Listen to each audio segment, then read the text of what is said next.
Welcome to r/Am I the Jerk, where Karen is in quite a rush to get married. My girlfriend told me she's leaving me if I don't marry her in 9 months. Howdy folks, I'm 21 and she's 22. We've been dating for about 3 months. She told me recently that if I don't plan on marrying her within 9 months, to let her know right now so she can leave and find someone else. Now, this might not sound too crazy, but I'm in flight school and I'm also separately enrolled in college, so I'm not ready for marriage just yet. I explained this to her, and I also mentioned how we've been together for only 3 months, and in my own personal opinion, 9 more isn't nearly enough time to decide if I want to spend the rest of my life with her. That didn't go over well. She listened and she responded, "Don't waste my time." I told her that if she wanted to marry so soon, I would need a prenup to protect myself. She declined and reiterated that I don't trust her. I went on about how college and flight instruction are going to be hard enough, and I spoke about timing. Her argument was that having a wife and kids would make everything easier. I really do like her, but I'm starting to think she's crazy. Edit, she is not pregnant. I feel like you should see your significant other in multiple seasons of life before getting married. When crap hits the fan, how do they act? Most of the time, you don't see all of the qualities of a person in the first year you know them, and especially not in the first 3 months. This is your first glimpse into what it's like to have a disagreement with her. She's basically a my way or the highway kind of person. Is that really what you want for the rest of your life? Honestly, it's a giant red flag that only 3 months in, she's trying to lock things down so aggressively. It's not about the commitment, it's about the lack of respect for the natural progression of the relationship. I'd say you dodged a bullet. It's healthy to want to understand the deeper layers of someone before you even think of marriage. Stick to your guns and find someone who values growth over speed in a relationship, not the jerk. I will be ghosting the guy I'm in love with, and I'm so angry at him for making me do this. I told myself before I even knew he existed that this would be my last attempt at dating anyone, that if it didn't work out, I was fine being on my own, and I'd just be done with dating. I don't need someone to feel happy or complete. I have enough in my life that's made me pretty darn content with things, but it's nice to have someone to share those things with. I for sure thought that he was the guy I was going to be sharing that with indefinitely.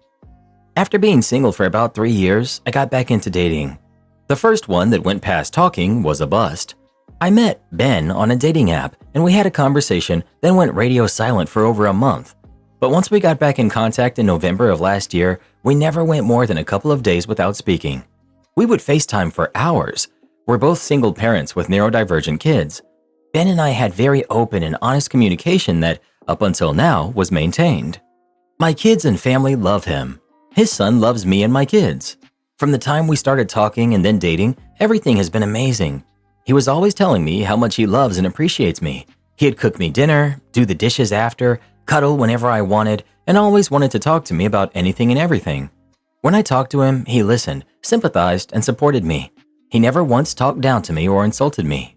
Which is why, when he told me he was going to be driving up to New York City to pick up a friend from the UK that I had never heard of, and then go on a several month-long road trip with her, culminating in him moving to the UK for schooling, I was floored. It was midnight and we were in my car driving to his parents' house when he told me this. It was in the middle of nowhere, and we were going there to pick up tools to put my furniture together. So I basically shut down and didn't acknowledge anything he said with anything more than, "You need to do what's right for you, and I need to do what's right for me." In my head, I'd already decided we were over, and I was in survival mode. I just had to get through the next couple of days, then I'd just slow fade on him while he has his road trip with his random female friend I had conveniently never heard of before this, and once he officially left, I could finally just completely block him everywhere. But he spent the next 2 days talking about this whole thing in a way that just infuriated me and was honestly so insulting. He kept saying he had to do this because he really wanted to go out and explore and see the world, which yeah, I get and completely relate to, but we're single parents. It's not practical or responsible to just get up and leave your kids to go running around the country for fun without a care in the world. We are responsible for the lives we created, and he's just up and leaving his son because he has to do this with his friend? He can't wait and do this with his son as a bonding experience between the two of them? He told me that he wasn't doing this to hook up with other people, which in my experience is something someone says when that's exactly why they're doing it. And the knowledge that he's going on this trip with some woman he's never told me about, having what he thinks are going to be life-changing experiences with her and not his son or me or anyone close to him, It's just mind-blowingly selfish and immature. I will say I'm not particularly hurt. I cried for about 5 minutes when I was alone, then the rage and disappointment set in. I really don't understand how he thought he could make such a unilateral decision that would impact our relationship and my kids and his son's lives, and it would be totally fine with me. Did he think I'd just smile and nod along like this whole thing wasn't completely a bag of cats crazy? He kept assuring me that he would fly back from the UK every few months to visit, as if that would be totally fine and I'd just go along with it because it's totally normal for the guy you're dating to leave you and the kids to go on a road trip with a random woman before moving to another country with her for an indefinite amount of time. I say this with all the sincerity in the world. What the absolute heck? And now my kids are going to be devastated that they won't get to see someone they absolutely adore, and he won't get to see his son anymore. We love his son. I'm heartbroken that I won't get to see that sweet boy anymore. Seriously. Why did he have to be such a jerk? He left the day before yesterday for New York City and sent me a screenshot of where he was on his trip. I sent back a gif of David Rose saying, "Take care," while shutting the door and rolling his eyes. I am beyond done with him, but I'm just mad. I can't get over how mad I feel. Like burn the world to the ground angry. The fact that I'm aware of his existence at all is insulting to me on a molecular level. I hope he has the road trip he deserves, and I hope I never see him again. Forget you, Ben. Edit. His son lives with his biological mom. They live 5 hours away round trip, so it's not feasible to have visitation with him. Also, Ben is still texting me. He and UK lady split up to do different things because they couldn't agree on how to spend their time. That was quick. I haven't responded and I don't plan to. A very petty part of me wants him to keep texting so I can have a front row seat to the train wreck this will be. Anyway, I'm off to go to my eldest school's open house. I've already made plans to go stay at my brother's if he tries to come here on the way back. Edit 2. Yeah, he's oblivious to it being over. Kind of like I was oblivious to the fact that he's been planning to move to another continent. Every single person who's concerned about him, he feels is more than welcome to try and get in touch with him and tell him that I'm the one who's a callous jerk. Seriously, I'm not concerned with how he feels. He wasn't concerned with how I felt, but how guilty he felt for keeping me in the dark. That's the only reason he told me. I'm not changing my mind about ghosting him. None of his explanations would make this better. If he had been planning this long term, then he lied by omission and strung me along. He doesn't deserve any type of leniency, and I don't feel like catering to the feelings of yet another man who doesn't give a darn about mine. If any of you feel like he deserves a second chance, feel free to reach out to him at 1-800-I'm-an-idiot. Maybe he'll take you to see the Grand Canyon.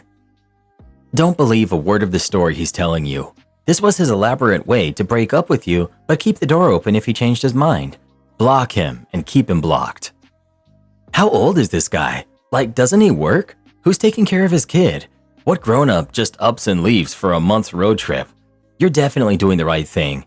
And his poor kid, like he's just going to leave him behind?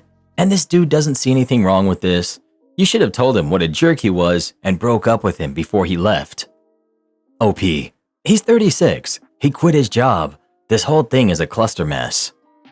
What I don't get is why you're bothering to slow play it. Rip the band-aid off and tell him you're done because he's a moron. Or just totally block him and let him get on with it. If he says he won't go on the trip or move to the UK, just tell him it's too late. His stupidity to make that kind of decision on a whim isn't something you want in a partner, so you're done for good. Problem solved. He sounds like a jerk. I'd ghost him too. I don't believe his story either. I don't think you should give up on relationships though. Next time, ghost them after the first red flag, like when Ben went radio silent for a month. Best friends and wife drop the ball, struggling with how to process all of it. My wife, my friends from college, including my best friend and his wife, and I have been doing a college football pick'em league for the last 12 years. It's for fun, but I'd say most everyone takes it somewhat seriously. Over the years, different people have won, but for 6 years in a row, one particular guy kept winning. Each year, we have a big tailgate party at a game where the winner of the previous year is honored with a speech and trophy.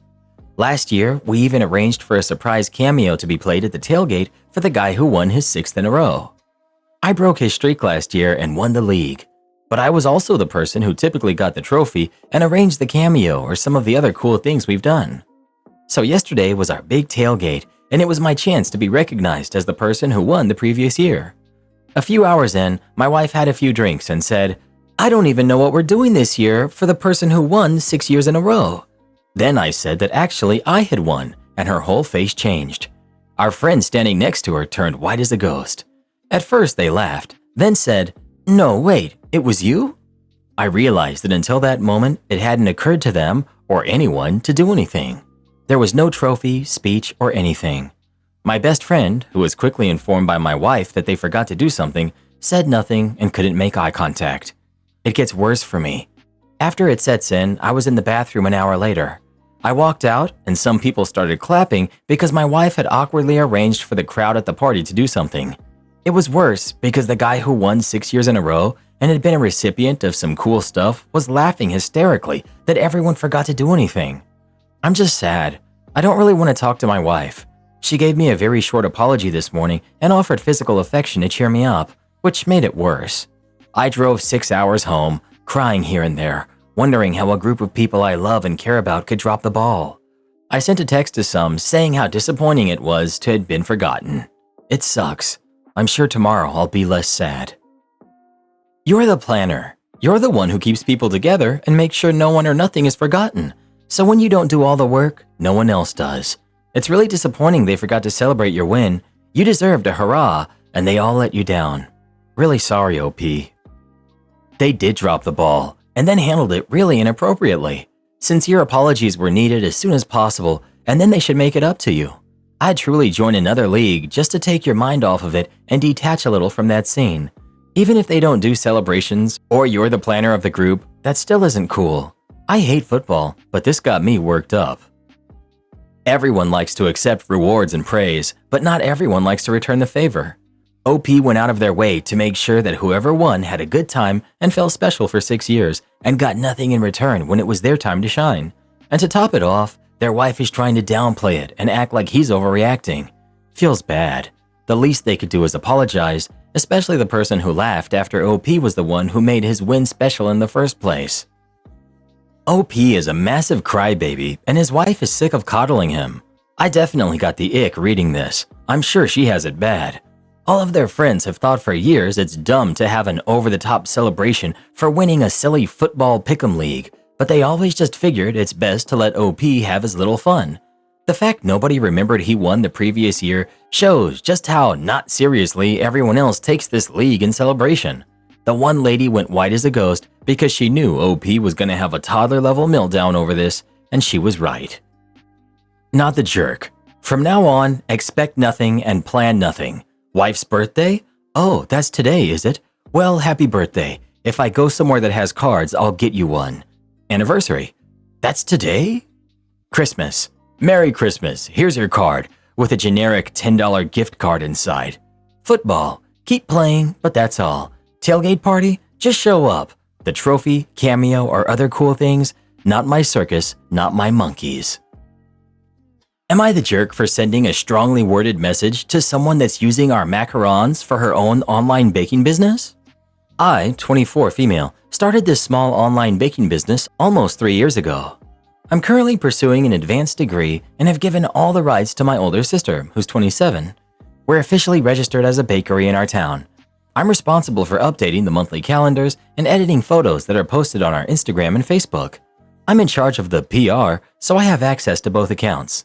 I noticed that we had a regular customer who frequently orders our French macarons. No big deal. Then I became a little suspicious when she started asking for specific colors while sending cake inspirations.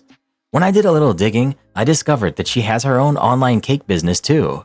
She was also using our macarons on her cakes repeatedly. At first, I was like, huh? This isn't new. I asked someone else to properly credit us and we got tagged repeatedly for the macarons we made. It was so simple, so I sent this customer a message and I asked for the same thing. The customer agreed. Well, I just discovered that what this girl did was literally tag us in a single photo. We don't pop up at all in the caption, no mention of us or our name alongside the macarons we made.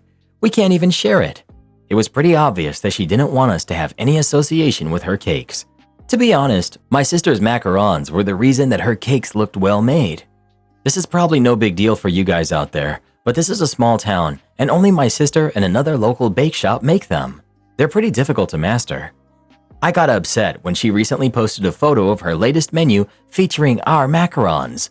It literally says, 6-piece macarons on her cakes. That's the quantity that we sell. I saw red and immediately typed this message. Hi ma'am, we saw your posted photos and I think it's a bit unfair to advertise that you include 6-piece macarons on your cakes. But nowhere did it say that we bake them for you. Albeit unknowingly and without our permission, we had to do our own digging. Those are our shop's macarons. You're willingly deceiving your customers by purposely omitting that another small local business produces these high-quality baked products for your cakes. If you're going to continue using our French macarons for your products permanently, it's only right that you place our name alongside the macarons each time you use them. For example, 6-piece macarons by our shop. A good baker knows how to properly credit the local businesses that she employs. It's a small thing, but very thoughtful nonetheless. I hope you will do the same for your future transactions with us. My sister thought I was being rude, but I told her that I was just being stern. Her point was that our product is no longer ours once she puts it on her cakes. I told her that it's different when it comes to baked goods. She's literally taking credit for my sister's hard work. So, am I the jerk? Edit. Forgot to say that every time we got credited on our products, they get thanked and shared on our page for exposure. It's how we support other local businesses. It's common courtesy. Also, we make macaron cakes too. One of our main selling points is the fact that we make custom cakes which highlight our high-quality macarons. To those people making an argument that the macarons are an ingredient, it's not. Macarons are a finished product. They are not equivalent to flour, sugar, or any raw material. We're not Oreos or some other big-name brand. We're just a small business. Not the jerk. It would be one thing if you made and sold cake decorations specifically and she was a buyer, but you're both bakeries. Presumably, you also make cakes.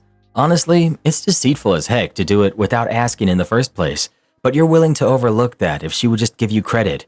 She's apparently not willing to do that. Update.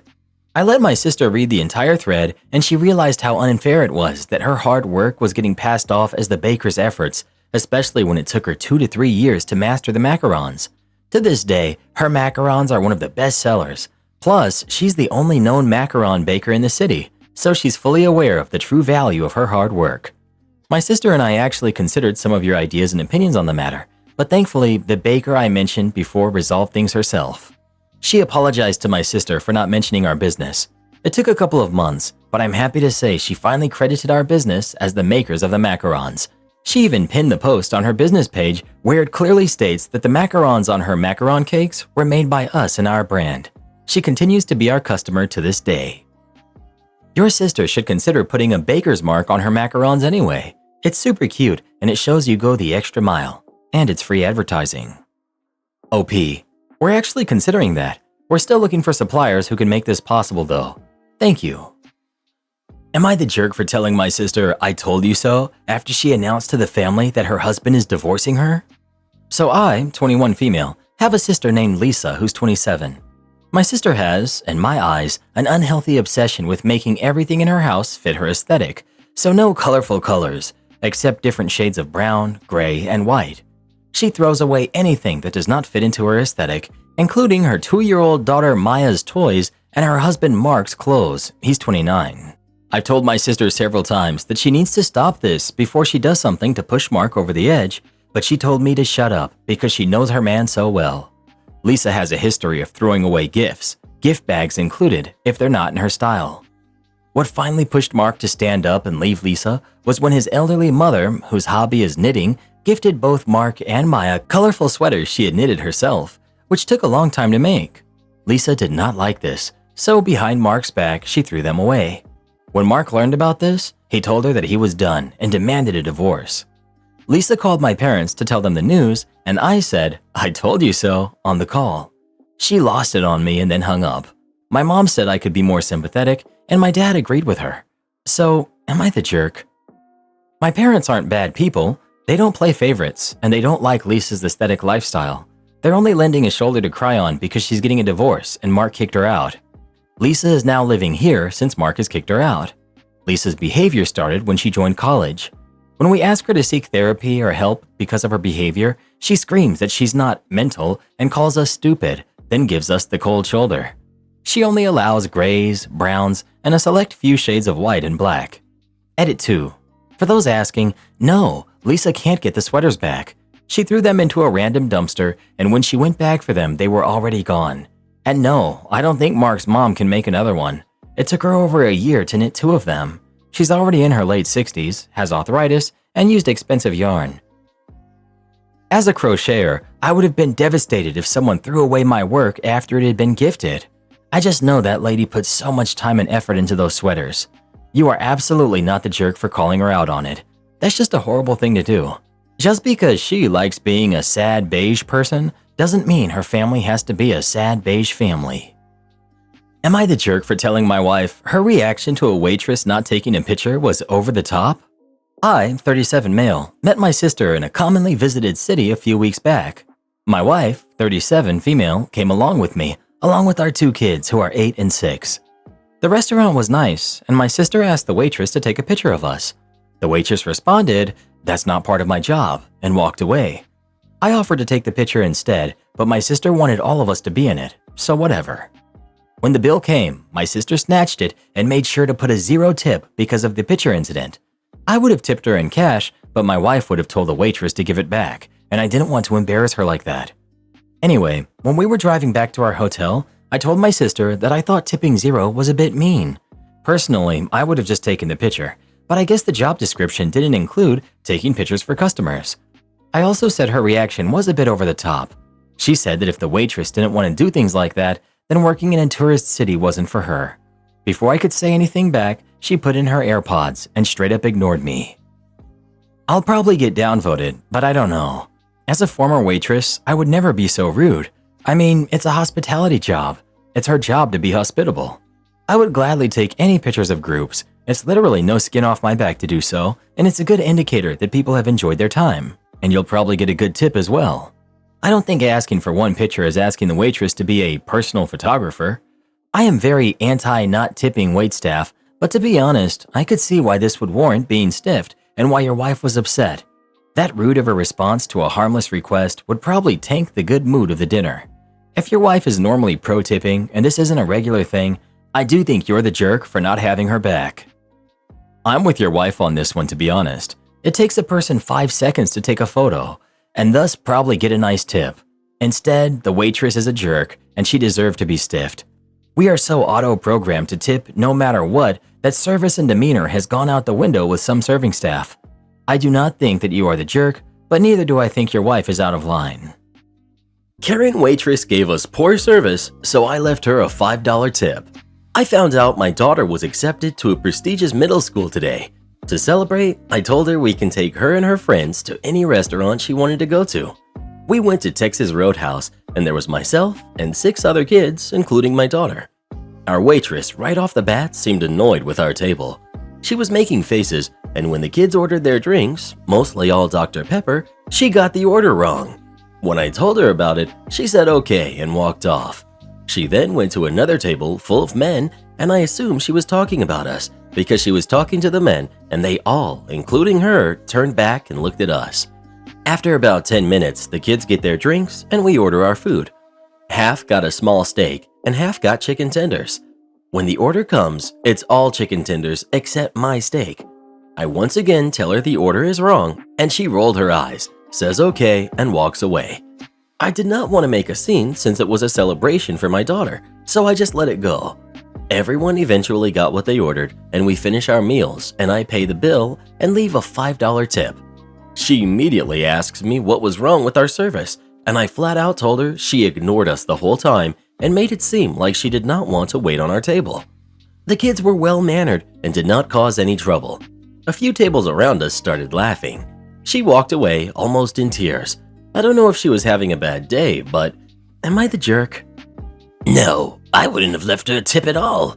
I do work here, but also I live here, and this isn't PetSmart, lady. Recently, I have begun a dog walking and pet sitting business that I run out of my house with express permission from my landlord. I've worked with animals for years, and I'm grateful to finally be able to do it for a halfway decent living. That being said, I've been much busier than I anticipated, and as such, I've been a little stressed about overextending myself. I even had a nightmare about forgetting that I had to watch a dog, and the dog was left alone at their house for several days. Even though it was just a nightmare, this prompted me to get more serious about my organization and scheduling so I wouldn't miss anything. Nowadays, my schedule is rock solid and I've been super on top of it. I only say that so you guys can understand the immense confusion I felt when the doorbell rang at 2 p.m. on Monday and I heard a dog barking outside. I get my dogs calmed down and answer the door. On my doorstep is an elderly woman, maybe 80 years old, holding a very cute West Highland Terrier. For anyone not familiar, they're the dog on the Caesar dog food package. I'm honestly so confused by her being there that my mouth does not form words. I just sort of stand there, opening and closing my mouth like a fish out of water, while my brain is just screaming, "You forgot! You forgot!" After a moment, she graciously saves me from myself and talks first. I'll refer to her as LOL for Little Old Lady. Hello, I'm Little Old Lady, and I'm here to drop off my dog for boarding. At this time, I'm almost positive that my nightmares have literally come true, and I've straight up deleted a dog from my short-term memory. But as I'm racking my brain, I cannot remember ever seeing this dog or this woman before. Me. Hi, who is this little guy? Little Old Lady. This is Chico. I was hoping to leave him with you for the weekend while I visit my grandson. Okay, hoping. That's an interesting word. Now I'm less anxious but more confused. Me. Okay, have we spoken about Chico before? Oh no, but your neighbor Laura said you watch dogs, so I just brought him over. Okay, now this is making more sense. Laura was my previous neighbor who had recently moved out. I had watched her dogs dozens of times, and she was always very kind to give my name out to people who were looking for dog sitters. Sometimes, however, she did treat me as on call, in the sense that she would call me as she was pulling out of her driveway to tell me she was leaving for the weekend and I would need to watch the dogs. She would play it off like she was so frazzled and forgot, but it started to get old after the third or fourth time. At this point, I have a little old lady with her energetic dog on my porch, and still more questions than answers. So I invite her in while I try to get to the bottom of it. Come to find out, Little Old Lady was a friend of Laura's mother, whom I had never met. Laura had a couple of my business cards at her house, and apparently the last time her mother was visiting, she took a couple of them to give to her friends. Apparently, Laura inherited her entitlement from her mother, as her mother told Little Old Lady I was available anytime for dog sitting. Literally anytime. Worse yet, because Laura was my next door neighbor, Laura's mom figured out my address and gave it to Little Old Lady. Because of that behavior, Little Old Lady had the impression that I was a dog boarding facility, and she was just as confused as I was to arrange at a normal-looking house. After we got it all explained, Little Old Lady and I had a pretty big laugh about it. Little Old Lady was super apologetic and sweet, but I knew it really wasn't her fault, so there was no harm done from her. She was just a sweet old lady who got a little confused. Unfortunately, because I was already booked, I couldn't watch Chico. But good news. Little Old Lady determined she could just visit her grandson this weekend, and I went ahead and booked her for it. Chico and my dogs had plenty of time to socialize while Little Old Lady and I were chatting, and they were becoming fast friends. I think I may have just fallen backwards into a great client. Still, I was a little upset, so I called Laura to please ask her mother to not tell people that they can just come by anytime. Laura was legitimately confused as to why it was an issue. After a few minutes of going around in circles, I simply said I can't watch any dogs that I don't know and left it at that. While I wish that was the end of it, 2 days later, Laura calls me to tell me that she has just left her house and could I please watch the dogs. I gently remind her that she had just moved 3 hours away and I was no longer her neighbor. She just gave a half-hearted, "Oh," and hung up.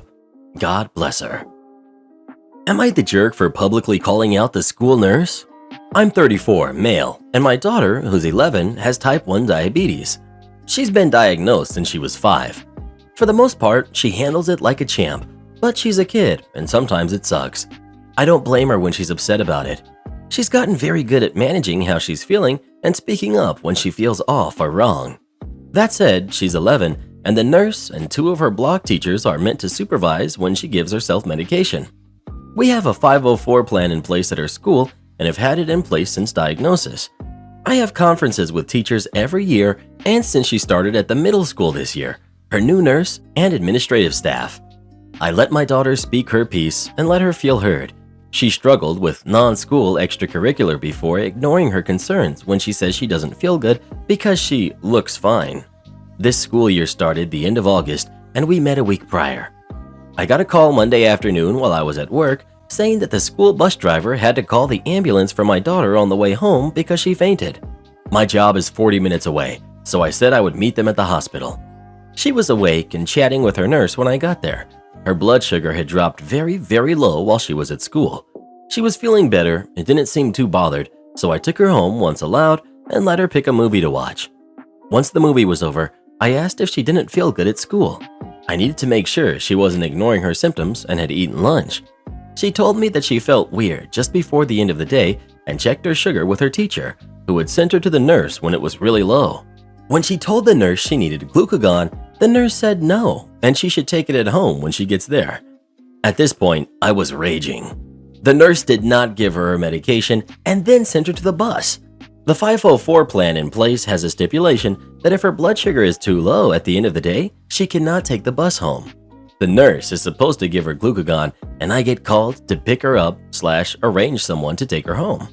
The bus drivers aren't trained to know what to look for or to give her medication. I called the school Tuesday morning to arrange a meeting to talk about what happened. We scheduled it, but it hasn't happened yet. In the meantime, I went wild. Mile-long Facebook post with pictures of the 504 and hospital bill and me ranting. It kind of took off and got a lot of attention. Last night, my siblings and coworkers started telling me maybe I went too far in making the post, specifically in my naming the nurse. It was shared in a couple of different pages on Facebook for our county and town, and a lot of people have been making comments on the school board's social media about the nurse. A lot of the outrage comes from other parents with kids on 504 or IEP plans. Am I the jerk for calling out the school/nurse? No, maybe now the school can get rid of her and find someone who actually knows how to do the job. Don't touch the iPad? You got it. Until recently, I worked at a fine dining restaurant. I was there for 3.5 years, and the majority of that time I was a busser.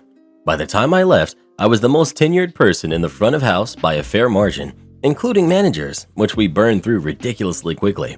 And everyone I directly worked with had good things to say about my work ethic and how I was with the guests. I could be abrasive as a person, but if I was in your section, you'd have a smooth night, professionally. Some background. Our restaurant was 90% reservation. One wasn't required, but if you wanted a table at a certain time, you made one. On occasion, we'd have walk-ins or someone wouldn't show up to their reservation, but the number of covers, people, you walked into was usually pretty spot on to what you'd end up doing. Most of them were for two, but we'd also take larger tables. If the night was all two tops, we wouldn't set up for anything else, and anything bigger than a four top, we'd have to push the tables together. Not an issue, but a little time consuming to make sure every server was cool with the placement. Setup took between 2 and 3 hours, depending on how busy we were. Lastly, you'd figure out how busy we were from an iPad the hosts used, or that's how I did it. One winter, we had a shakeup. We had a new manager from our corporate parent take an open spot for a short-term contract. We'll call him Dave, and he quickly became one of my favorite managers. He was pretty no-nonsense and respected that he didn't know how our restaurant ran. Thus, he was open to talking through our reasoning and basically expected that we were good at what we did, unless we proved otherwise. Our hosts were mostly young ladies, like still in or just out of high school. In several instances, it was a first job ever because the compensation was, and still is, pretty crappy. You'd get what you pay for, and many of them didn't have the refinement one would expect when paying over $100 a head before tax, tip, and alcohol. One, who we'll call Kay, was pretty protective of the iPad, at least when it came to me. When I came in, I would breeze up to the host stand, look at the numbers for a minute, then go set up. She, apparently, brought up that I would do this for no reason to Dave and to his boss, who told Dave to get me to knock it off so HR wouldn't have to mediate. That would have looked bad for basically everyone. She never got upset when anyone else looked at the spread of tables, but I digress. He asked why I was touching the iPad. I responded that I was looking at the numbers, the big tops, special requests for tables, stuff like that. He asked why I wouldn't wait until pre-shift for that. I told him that was 15 minutes before service. I might be able to change things in time if that happened, but I'd miss the rest of pre-shift, and if I had to put together tables, the restaurant would be at least partially not set. He asked specifically what I needed, and I told him a breakdown of the tables by time is what I looked at. He said he'd make sure I had one when I came in and told me not to touch the iPad again. Cool, that works for me. The next day I come in and it's waiting for me, handwritten because the app we use doesn't play well with printers. The day after, I asked him for it and he said he had forgotten he'd get it to me. Took him half an hour to write it out and double-check that he didn't miss anything. The malicious compliance here is twofold. At some point between day 2 and 3, Dave realizes that he has other stuff to do rather than write out the spread of tables every day. He's been asked to not let me touch the iPad, and I've told him I won't. So he talks to Kay and tells her she needs to write it out, and it needs to be done by the time I get in, about half an hour after she does. She, like Dave, realizes it's a lot of work for something I'll look at for 30 seconds and asks him to let me look at the iPad again. Sorry, no can do. We've gotten complaints and we don't want HR to get involved. Kay comes to me and offers me the iPad when I get in. Sorry, I've been given a direct order. I'll take the spread when you're done writing it up though. I'd planned on relenting after a week, but the servers ended up loving seeing what was coming in, and it became a staple of the host's job from then on. Kay ended up quitting after getting into it with another manager, but her contribution of a handwritten spread by the host is still going strong as far as I know. Am I the jerk for making a budget to show my niece how hard it would be if she married her fiancé? My niece is engaged to her new boyfriend. They've been dating for 4 months and she's just 19. My brother told her that he will stop funding her life if she marries him. My niece is pretty spoiled. She visited me last week. I think she thought I would be supportive because I was also cut off because I refused to divorce my wife. She was telling me she knew it would be difficult, but she could manage because she loved him. I asked her if she had a budget. She said she didn't. I offered to help her make one, and she was enthusiastic. She didn't know how much he made, and when she texted him about it, he was being shady and not responding. So I assumed he would make $16 per hour and work 12 hours per day for 6 days and $10,000 in tips, and I assumed she would work the same hours and make the same amount. I then showed her how much things will actually cost and budgeted their figures in. I also emphasized that these were very generous assumptions on my part, and it's a rosier picture than reality. It still meant that she would have to make substantial changes to her lifestyle, and I think it dawned on her how drastically different it would be to date someone without money and be actually married to them. She asked me how we made it work, and I told her that my wife and I had sat down for hours before preparing budgets and getting ready to be cut off, and we were cut off in our early 30s and already had 2 great careers and received other inheritances, which had helped immensely. She was sober and serious when she left my house.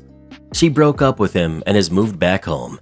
It appears she asked him about his salary and it was lower than my assumptions, and that freaked her out and she broke up with him. She's upset and she said I scared her and she really misses him. My wife says that I was a bit manipulative with my assumptions, as I did know that they were more generous than normal, and she would freak out when she tried to make a real budget. I did know that, and it does make me feel a bit bad. I feel like I played her here. ETA. I meant 10,000 yearly in tips, obviously not weekly. Am I the jerk? No, sometimes people just need a reality check. Just do as my supervisor says? No problem. This happened to me more than 10 years ago, so while it isn't as detailed as it could have been, it's very much burned into my memory. 2 to 3 months into my first job out of education, I'm working as a croupier, running the craps table at a casino. Enjoying it. That didn't last, fitting in nicely, etc. One day I'm dealing a game, giving a payout, and I carry on. My supervisor questions me whether I paid out correctly. I say I think I did, and went over my calculations, which were correct. I'm at the stage where people can see I'm picking everything up quickly, so I've been afforded just enough respect where the supervisor isn't sure himself. He got it checked on the cameras with the pit boss, and even though my calculations were correct, the chips I put out were not. Paid out slightly too much. Not a big deal, to be honest, but I did get taken aside by the pit boss a while after and basically told that if the supervisor says I'm wrong in these situations, to just go along with it. The chain of command in casinos is very rigid, to the point where to question something a superior says or does can be treated with contempt in most circumstances. It was a very informal chat, and I get along with both the supervisor and the pit boss, but the message is clear. Do as the supervisor says under any circumstance. This was no problem to me. It was my error, and yeah, these guys are going to be right over me at this stage in my career far more than the other way around. The very next day, I'm dealing a far bigger game with the only big punter of note in the building. Realistically, I shouldn't have been on this game with my experience level, but what the heck, I'm being trusted enough to do it, so let's have a good time. First big payout comes. I'm slightly hesitant, but get my chips out and ask the supervisor to check the payout. Different guy from the night previous, but someone else I really get along with. He has a brief look and exclaims, "You're short 10 pinks, mate." A pink in the casino is a $100 chip, so I'm a grand short. I have a look. There's no way I'm that far out. At this point, I'm not 100% sure I'm right, but I am 100% sure he is wrong. My personality is definitely the one where I would try to go through this with him to see if we can reach an agreement. However, the words of the previous night are ringing in my ears. Do not go against the supervisor, just do what they say. Okay, no problem. I get a grand more. Get the check, supervisor is happy, and the money gets paid out. This happens roughly 5 or 6 more times, ranging from 500 pounds more to a whopping 2,500 pounds more one spin. Each time I do as I'm told. I get replaced a while later with the punter delighted to be leaving with a healthy profit, and I go on break. While on my break, the guy who I considered my mentor at the time, rest in peace, is also there, and I go through the spins with him. His immediate reaction is, "Crap, son, every one of those have been overpaid. I would talk to the pit boss when you go back down." Head back down, the casino is basically completely empty. So before I go stand at a game with no punters, I ask the pit boss for a word. I explain what I believe has happened and ask just for a quick check on the cameras as, yeah, I might be wrong, but I don't think I am.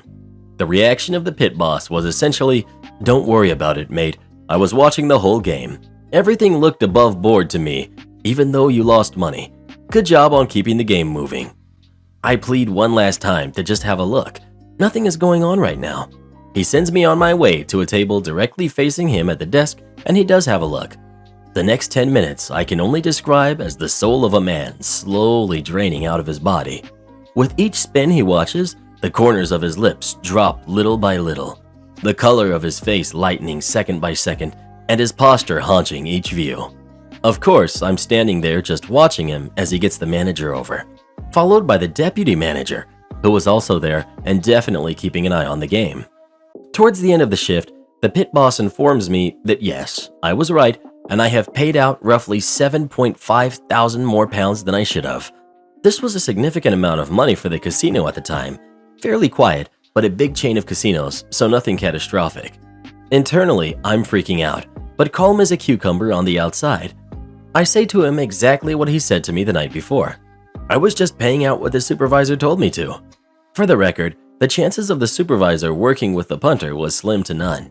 He was just distracted by the person on the other table trying to chat him up. Investigation comes up with a neutral manager who wasn't present at the time, and although most of the details have left my memory, the key part of the investigation boiled down to manager. On the games in question, you got the payout right every single time, internally dancing at hearing this bit. But every time, your supervisor tells you to add more, and you do and pay out. Were you aware that you may be right and he may be wrong in these instances? Me. I was aware I may be right, but I was by no means 100%, and I trusted someone with 20 plus years experience to be right over me. Manager. If you thought you may have been right, why not question it at the time? Me. Well, the night before I was explicitly told to do as my supervisor says under all circumstances, not to even think about arguing the toss, and nothing bad can happen. Not to mention that this would not have even been brought to anyone's attention if I hadn't said anything. Considering the supervisor, pit boss, manager, and even the deputy general manager didn't notice anything out of the ordinary. Definitely a good half-minute of silence following this. I'm in this weird mental state where I'm really scared they're going to just fire me, but also thinking, wow, I'm actually the only competent person in this whole situation. What follows was a verbal warning for myself. Definitely shouldn't have even gotten that, and should have appealed, but was happy to just take it and prove myself from there on, with everyone else involved getting written warnings and more. However, I was essentially rewarded with being able to learn a new game, which helped push my wage up a decent amount, and got a fair bit of respect with the boys for basically showing everyone else up. Oh, and I never saw that punter again. Am I the jerk for telling my ex that if he's so concerned about Christmas, he can buy our daughter her gifts? I have a 14-year-old daughter, Alice. Her father, John, and I are separated, and as far as dads go, he's not the best, but he claims he tries. Despite not having so much, I sent her a birthday card since she was 6. I recently injured myself and am currently not fit for work, so I'm now getting disability payments that's about 3 times less than what I was earning in my job. So we're on a pretty tight budget, and I'm not able to save for Christmas this year as I normally do. My daughter told me she wanted a Nintendo Switch and a few games for it for Christmas back in August. I ask her around this time and start saving. And even though she's disappointed that it's not a viable option anymore, she understands that we're on a budget and that she needs to choose something on the lower end of the price spectrum. She managed to find a secondhand 3DS that comes with games, including ones she wanted for the Switch, for a really good price, and she's happy with that. She casually mentioned to her father on one of the video calls he actually answered that she wasn't able to get her original gift idea, but she found a more cost-effective one and she's happy with it. He asked to speak to me, and when my daughter brought me out her phone, he started berating me, saying I needed to return to work so my daughter can have the Christmas she deserves. I told him, "John, you haven't even seen Alice in person for 2 years, and you haven't sent her a gift, a card, or even a happy birthday in nearly a decade. If you're so concerned about our daughter getting the Christmas she deserves, maybe you can pay the court-mandated child main that you haven't paid in 5 years. Or you can buy the presents yourself, since you claim to be earning a $1,000 a week." He hung up the phone and texted my daughter, saying not to call him for a while as he's extremely angry. She's glad I stood up to him, but she's upset that he doesn't want to speak to her and is angry with me because I caused that. Am I the jerk? Edit. My daughter's father lives in a different country. It would be nearly impossible to get the child support off him, and I do firmly believe he's not declaring his earnings, so there would be no record of them. Manager told me to obey them or quit, so I quit. This was back in 2018. I was trying to find a job and I was getting desperate. I ended up getting a temporary job at a call center that did tech support for pharma sales reps. The first 6 months were fine. My contract kept getting renewed and it was going fine. They even onboarded a new client and I got to know them and they were wonderful. I ended up having a good relationship with them. As time went on, things were going a bit south. Things that we normally would not do, we ended up doing. As an example, doing hardware replacements over the phone, and we were bending over backwards for the OG client. The reason why was because contract negotiations were coming up, so they were trying to make themselves look good. So much so, the second client was going to the wayside. So I was one of the new who handled their tech tickets for the second client. They were very appreciative. Not to mention at this time, layoffs happened to some of the best people, and the trainer who trained me was also laid off. I never got told why. At my 1-year mark at the company, a user who has been known to fry laptops called in. His hard drive had failed and he wanted it fixed. He was told he'd need to send the laptop in, but he did not want to. The agent sent him a hard drive and told him someone would walk him through it. Background on this guy is he fried other laptops doing this because he wouldn't listen, and that agent always got fired. My boss told me I would need to be the one to do it, and I expressed concern and told him I did not feel comfortable doing it. He told me to try and it'll go fine. I told him no way I was doing it. He then said I would need to do it or quit my job. I told him, fine, I quit. He then tried to talk to me about it and I shut it down. I told him I was quitting and I turned in my company stuff. The second client reached out to me a week later asking what happened, so I told them the truth. What I did not realize was that they were also in contract negotiations, so they pulled their contract and went to another outsourcer. So did the first company I found out. That first company was one of their bigger clients, so losing that hurt them. I don't know what really happened to everyone after that. It might not seem too exciting, but this was my malicious compliance I had. Am I the jerk for not doing anything for my daughter's birthday? My daughter, let's call her Thea, turned 15 last Saturday, and due to everything going on, we couldn't really celebrate it. I asked her a few days before if there was something special that she wanted to do, and she said no. On the day of her birthday, I asked her if she wanted me to order a cake, and she refused that too. She's introverted and doesn't like making a big deal of things, so I let it be. She spent most of her day talking to her friends on call, and I cooked a nice dinner for her and my son.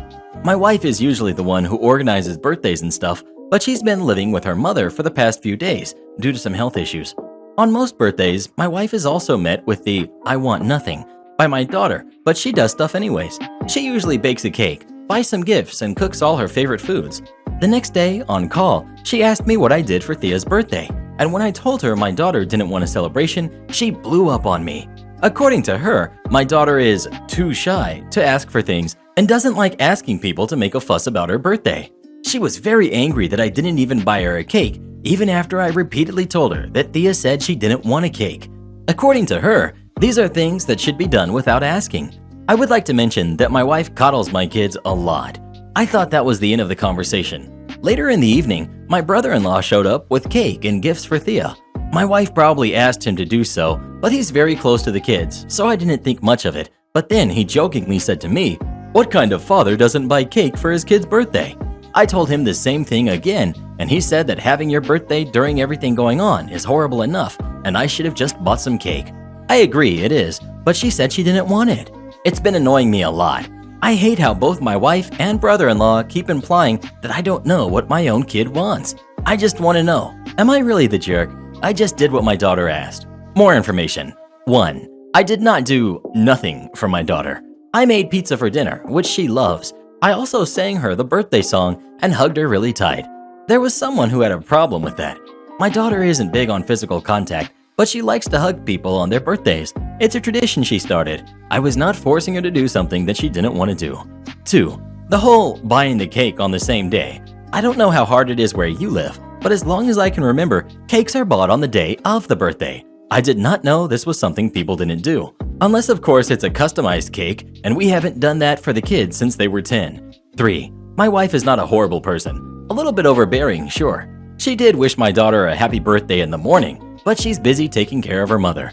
Update. Wow, I can't believe the number of things people picked apart from this post. Some of you are worse than English teachers trying to find hidden meanings in blue curtains. However, I decided to apologize to her. I did speak to my daughter. I sat her down and apologized for not doing anything or buying a cake, and her only response was, "Papa, chill, it's just a birthday." I did give her money, and before you get on my case of how unthoughtful that is, she usually spends her money on books or clothes. I feel those are hard things to pick for anyone, not just my daughter. I would rather she buy something she likes than be stuck with something she doesn't. I think the major problem for people is that I waited till the day of her birthday to buy her a cake, which means I don't care about my daughter. I don't know what to say about that. Getting a good cake isn't that hard. People keep saying I should have pre-ordered so they don't run out of cakes. If the store doesn't have what I want, I'll just go to another store. There's a million of them. Also, that one person who got on my case for saying my daughter instead of our daughter needs to calm down. I'm gonna end this here. Thanks to all the people who sent me an award. Well, what do you think? Is OP the jerk, or did he do nothing wrong? Please let us know.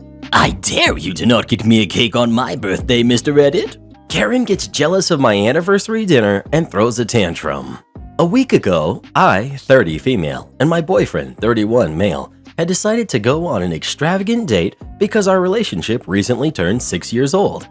Both of us work at the same company and we're well paid, as in we can afford the occasional luxury item. We decided to go shopping at a luxury mall and then grab dinner at a nice fine dining restaurant. Clarification, it had a dress code and everything. Both of us were really excited to spend the day that way and couldn't wait. We finished spending the day, and then the very next day, I'm getting texts from my dad and sister saying that I'm a selfish, inconsiderate jerk because I had decided to not spend the important occasion with my family, especially my older sister, and if I had fun rubbing my wealth in my sister's face. I called my parents to tell them that it was my anniversary, and of course I'd spend the day with my boyfriend only. My mother says that this could have been their shot to go to that restaurant and enjoy such a nice meal and bond with us. I tell her that we could all go out some other day, but my mother told me that the festive mood won't be there. My boyfriend and I think it's very bizarre because sister and brother-in-law receive financial support from both sides of their family. Unlike me, because I didn't go into the commerce stream like my parents wanted. Sister and brother-in-law also make enough money to get by. My boyfriend tells me to ignore it and not pay attention to them because this would have been a good opportunity for them to mooch off of us and ruin our night. I agreed with him. The messages haven't stopped yet, and my mom's brought it up a couple of times in the past week. I'm confused. Reddit, am I the jerk? Edit 1. We've never been favored over another, and actually have a nice bond between us, my sister and I.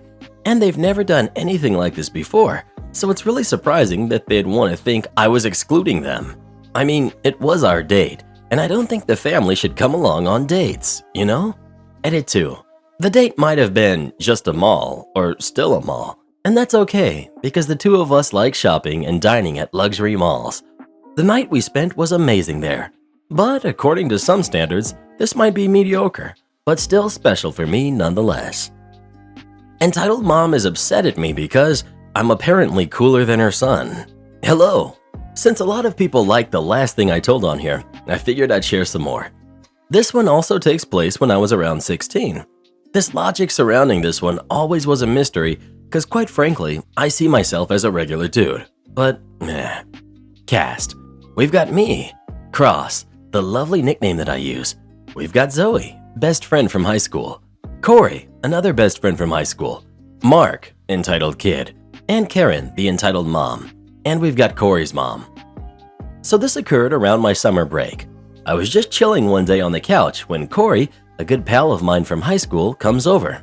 What we did that day wasn't important, but the main thing is that before he left, he asked me if I could sleep over at his place for a few days, along with Zoe.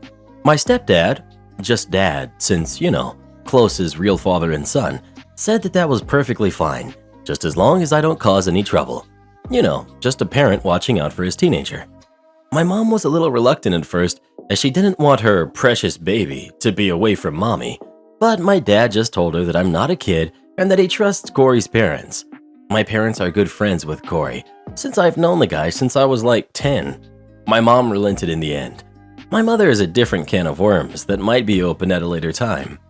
The next morning, Corey's mom picked me up from my house along with Zoe. An unfamiliar face is Mark, who's Corey's cousin and the entitled kid of the story. We went to Corey's place and then did a bunch of regular teenager stuff. Now, I don't know if it was the oh-so-obvious signs poking out, but I got the distinct impression that Mark didn't like me. For example, we were at a convenience store and buying a bunch of snacks and whatnot. I offered to pay for everything. It was like $15 total. Mark scoffed and said that he could easily pay for all of that and that I didn't have to show off how rich I was, which earned him a shut up from Corey. He also tried showing off, like he tried to get us to call him Iron Man. You can cringe, because I have a cool nickname, and it's only fair that he has one too. The prime example is when we were coming home from the movies. It was nighttime, and we ran into a bit of traffic.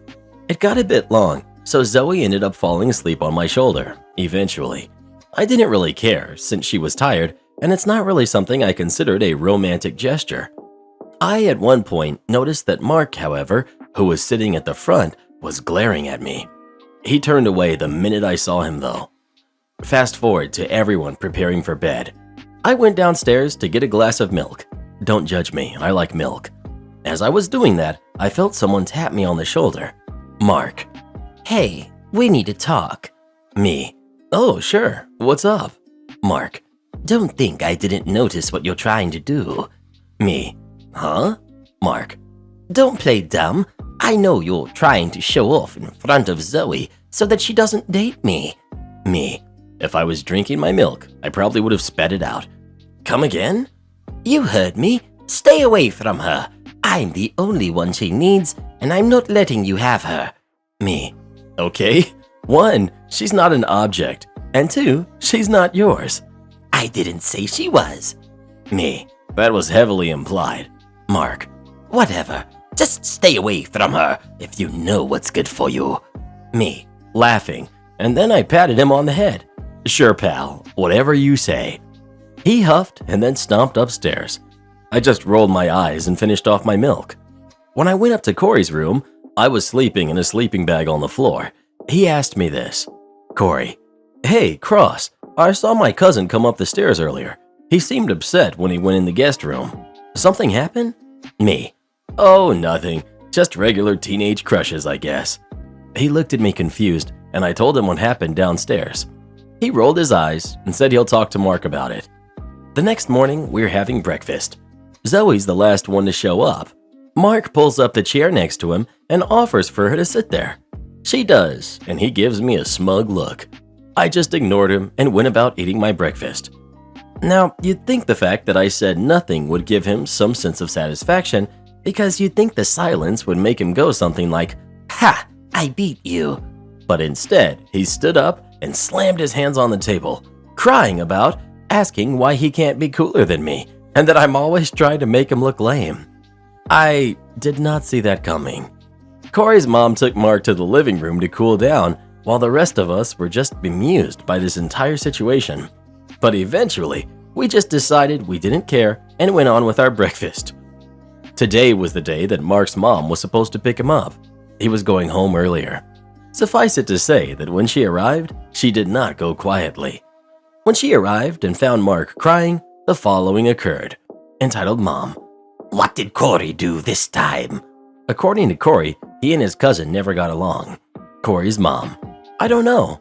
He just started getting upset at Cross for no reason. I want to speak to this little brat right now. Corey's mom called us into the living room. Are you that Cross brat? Me. That's me. What did you do to my baby? Me. Nothing. Well, he wouldn't just cry for no reason. Me. That's exactly what he's doing. No, I want to know what you did right now. Corey. I think I know what this is about. Corey reiterated everything I told him yesterday to his mom, and she just rolled her eyes. Entitled Mom was fuming. Mark tried to interject, but Corey told him to be quiet and that this could have all been avoided had Mark not been jealous of someone he's known for less than a week. Corey's mom. Right, nothing happened. It's just your kid being a brat like normal. No, this little crap made my baby cry. He deserves to be told some respect. Turns to Zoe. And you? Why won't you date my son? Is he not good enough for you? Zoe looked perplexed. I was upset. Corey looked like he was about to take someone down. However, I think we should appreciate the true hero of this story. Corey's mom. Okay, that's it. Take your brat and get out. Now. How could you? You'd side with this brat over your own nephew? Corey's mom. Shut up. Entitled Mom froze in place, like a deer in headlights. Corey's mom. I am sick of you and your brat.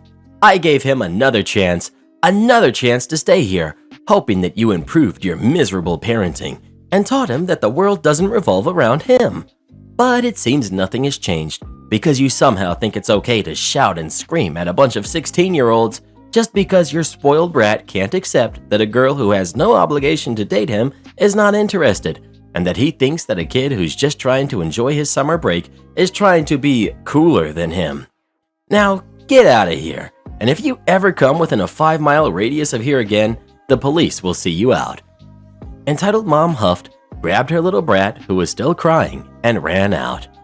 After that whole thing, we just continued our breakfast. I haven't seen that guy ever since, but if he ever saw me again, I think he'd be pretty upset. Anyhow, I hope you got some giggles out of this one. Peace. Don't fix the servers. Sure. Can I have that in writing, please? I'm one of the 3 co-owners of a local teach company, which also provided tech support. Now, one of our big-time clients was an office for whom we had deployed 3 to 4 servers and provided special tech support as they were one of our OG clients. Now, the storage servers that we deployed in the firm were old and had started to wear down and become slow. So we suggested they replace them with the new, more reliable and faster ones. And the owner, a very jerk of a dude, decided to wait until the weekend as they had a very huge and crucial project going on, and he didn't want any time wasted as they were near the deadline, a week or so left, and told us to get the new servers ready to go. Basically, put together the new servers and install the software, etc., so that we would just go ahead and swap the servers and use the remaining time to check for errors, transport the necessary files for ongoing projects from the old servers to the new ones, and all such stuff. Now, the office had an employee who would look after and approve any and all repairs related with the servers. We too had to get his approval for any repairs related with the servers unless we had the direct consent from the owner. Cast, we've got me, we've got the above employee, Elliot, and we've got the owner. So around 4 to 5 days before the new servers had to be deployed, we went and did our routine checkups on the servers. We do routine checkups on old servers if the owner or buyer asks us to do so, and found a major issue with the servers that could lead them to crash hard, like not being able to work again hard. So, like anyone would do, we wanted to resolve the issue. Luckily, it was nothing we hadn't seen. In fact, we predicted that it may occur and would take only an hour's worth of downtime.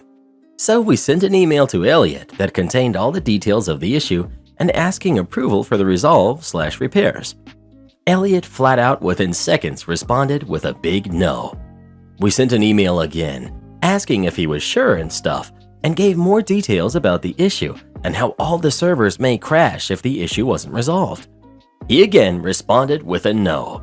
So I called the owner and he said to do as Elliot said. When I told him that Elliot said no, he said, "Then don't do it." I asked for that in writing. He said okay, and around 10 minutes later we got an email stating the conversation I had with him. So we left it at that.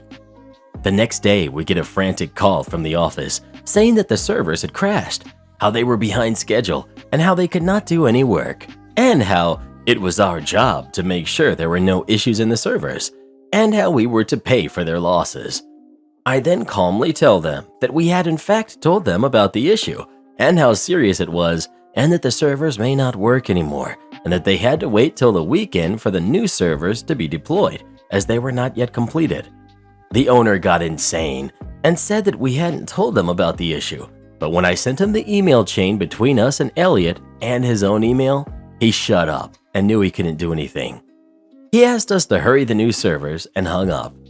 The next weekend, we deployed their new servers. The best part is what would have cost them only an hour of downtime and repairs cost them 4 days of downtime and possibly a lot of money as they were late to finish the project. And yeah, Elliot was probably canned because I never again saw or heard from him ever again, as I came to a new, more awesome employee the next time we went for repairs again. Make sure the salad is well dressed? You got it. Many years ago, I worked for a very nice restaurant. We weren't high class or anything, but we were very nice, especially for the area.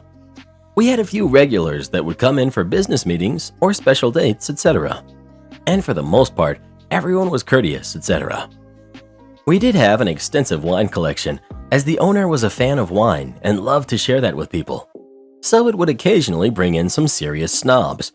I love wine, but something about those that are truly passionate make them either incredible human beings or absolutely insufferable. Mike, a business regular, was one of the insufferable ones. He liked to bring prospective clients in to impress them with the wine and his snootiness. He was also one of the few people that would spend a lot of money in one sitting. Tax write-off purposes, I'm sure. Make a grand show of tipping 35% or higher and then slipping it back into his pocket after the client left. Not all of it, but regularly only left about 2% or less. One evening, he calls and makes a reservation for 12.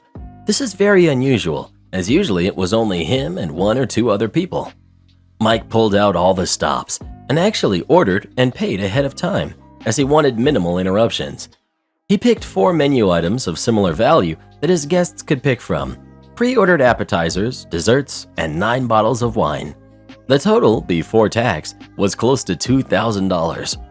We were supposed to keep interactions to a minimum, but he wanted us to fill waters and sodas the moment that they're half full, clear plates the moment someone is finished, bring fresh wine glasses every time someone has finished a glass, and don't let him ever catch someone refilling their own glass or using the same one. We were to be seen, not heard, and were somehow supposed to magically anticipate what everyone needed. He left a $25 tip when he prepaid. This was before the mandatory tips for groups of this number or larger.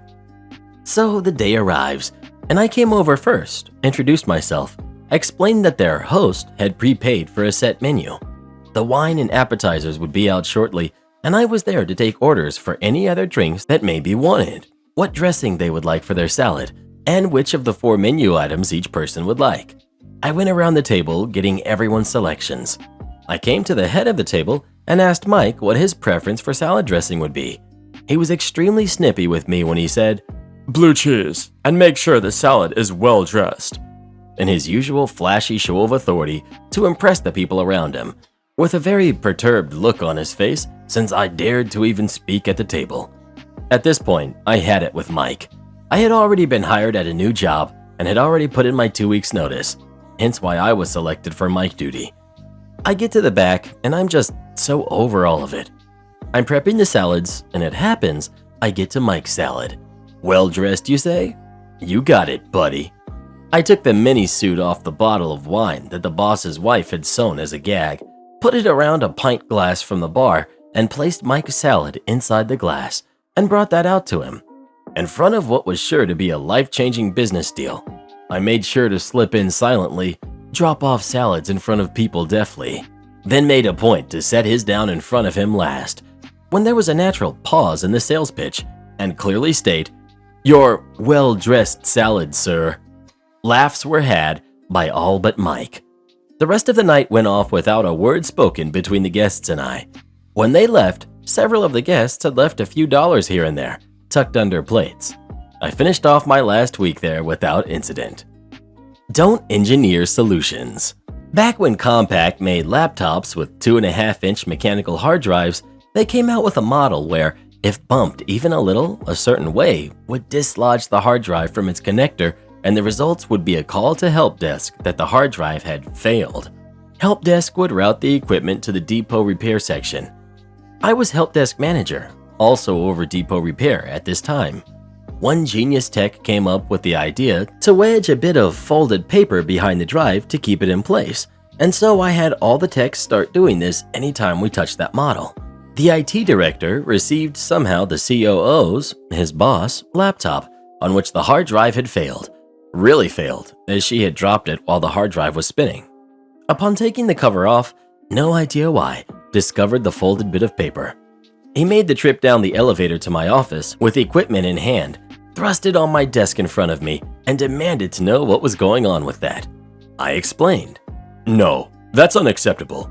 If Compaq had this fatal flaw, they needed to fix it." "No, that's unacceptable. If Compaq had this fatal flaw, they needed to fix it. My team needs not be engineering solutions, especially such a shade tree solution. Send any that fail back to the manufacturer." I explained several issues with that, primary of which was, at the time, a 2 to 3 week turnaround. But no more tinkering. Send them to Compaq to be fixed properly. Cue malicious compliance. I explained the issue to the depot techs, and they all got the hint. Every second computer that came in for anything started going to Compaq for repairs.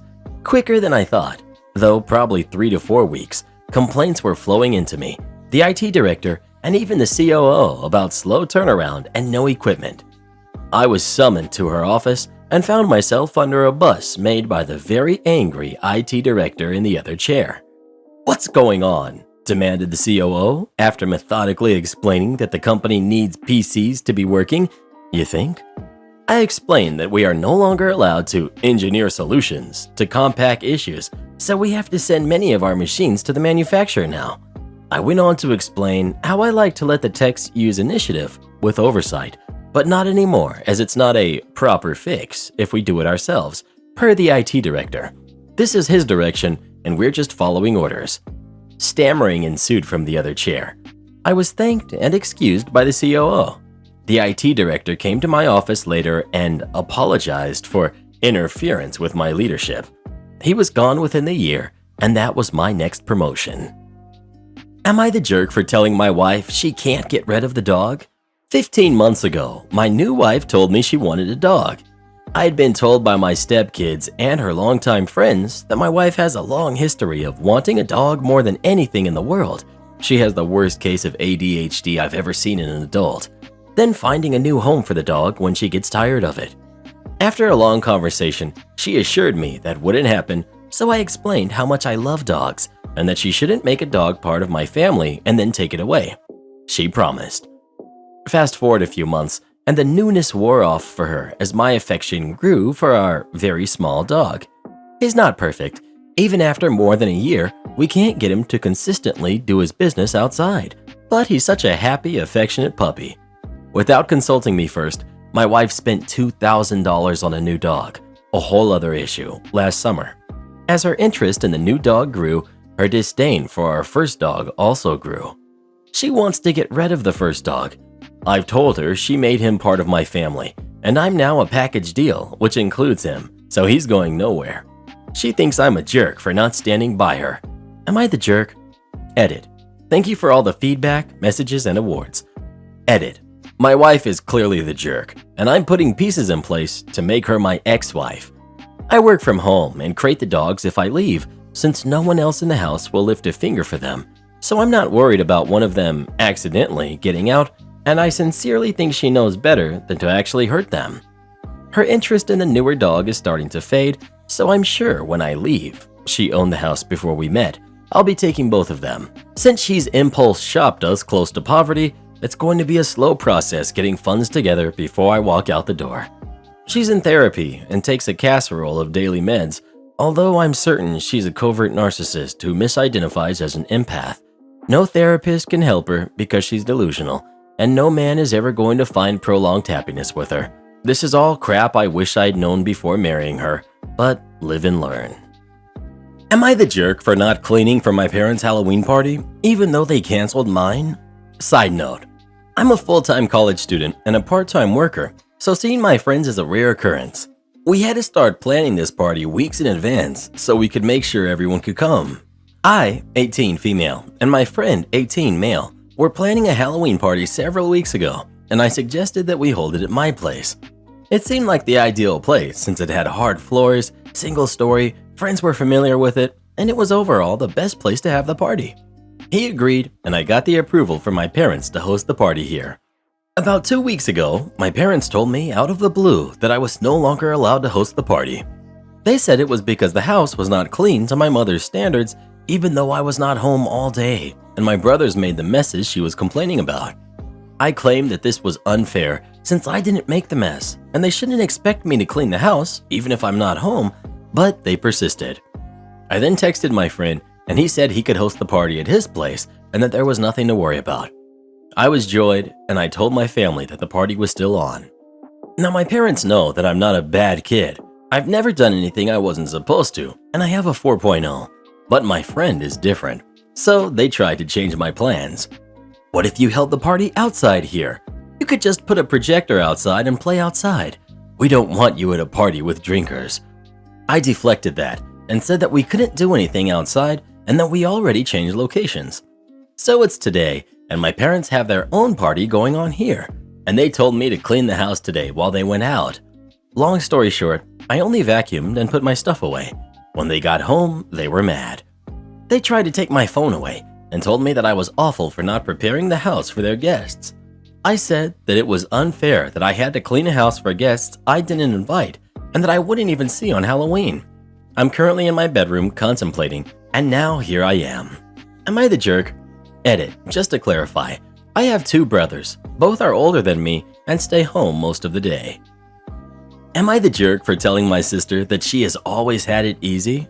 Me, 25 female, and my sister, 25 female, were very close when we were young, but things changed when our father passed and our mother had to raise us alone.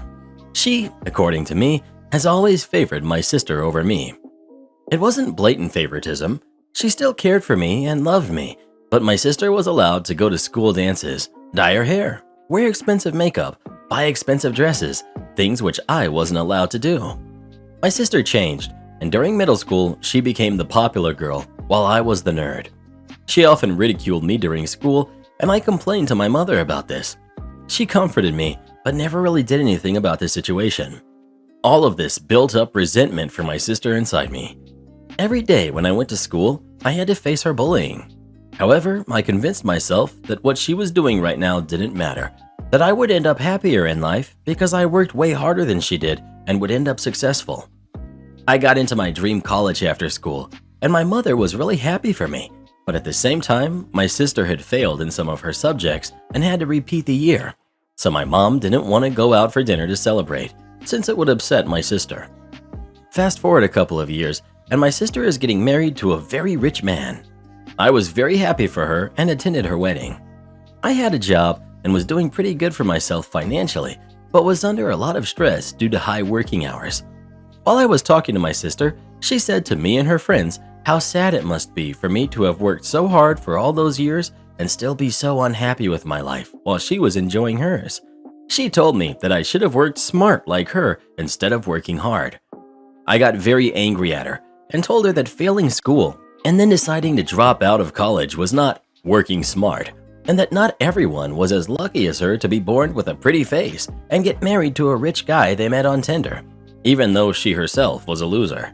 After that, I left. Later, I got a call from my mom telling me that my sister started crying after what I said to her and that I ruined my sister's special day due to my jealousy. She told me to not show my face to her before I was ready to apologize. What my mom said was definitely true.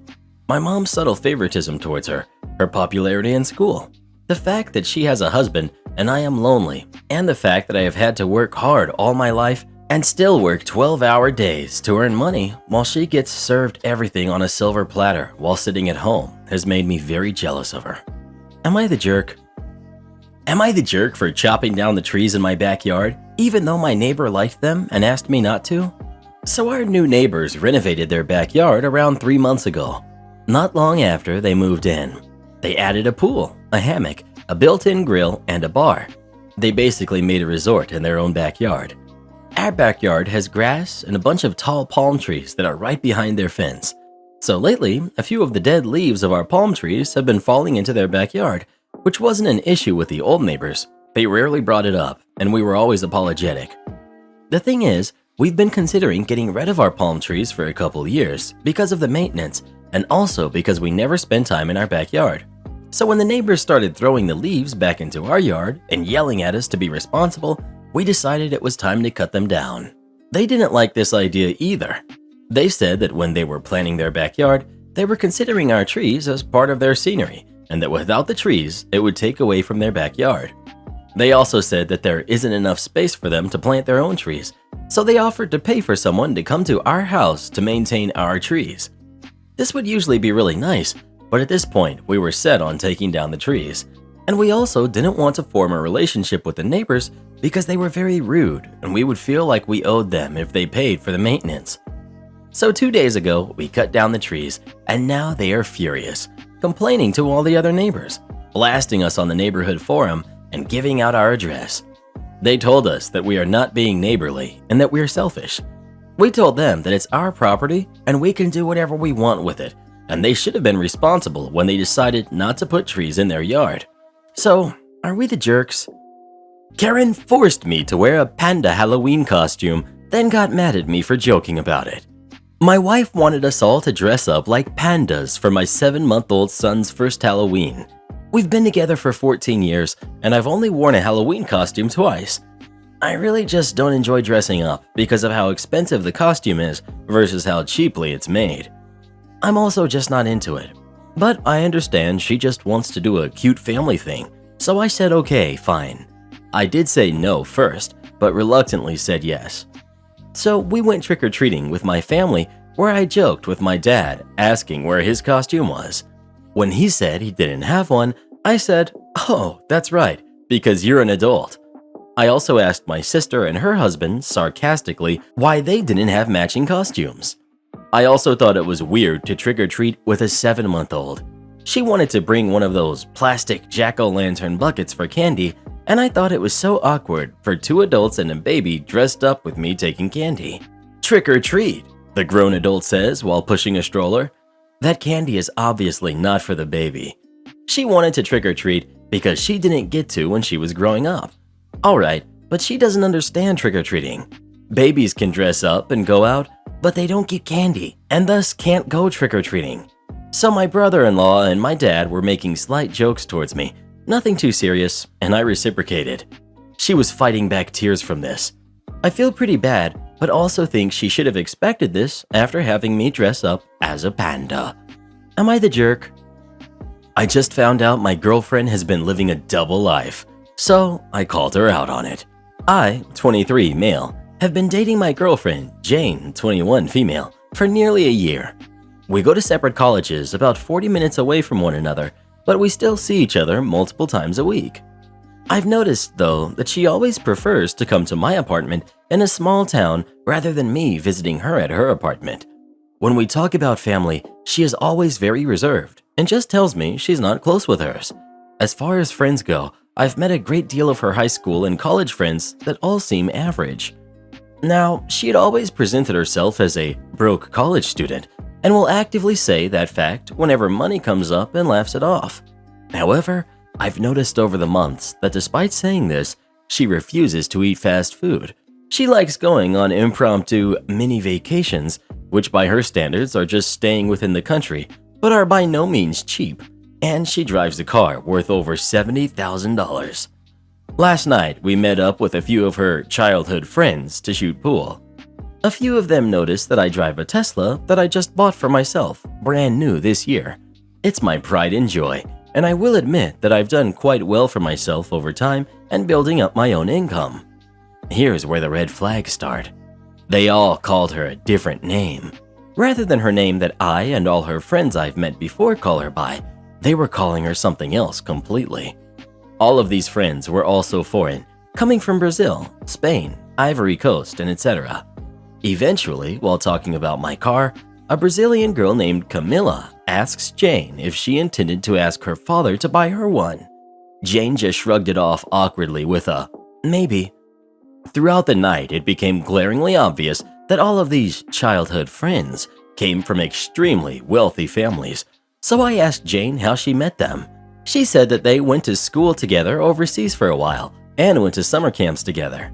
Jane also spoke to most of them in languages other than English, mostly French or Spanish, as that's what they all seem to know besides English.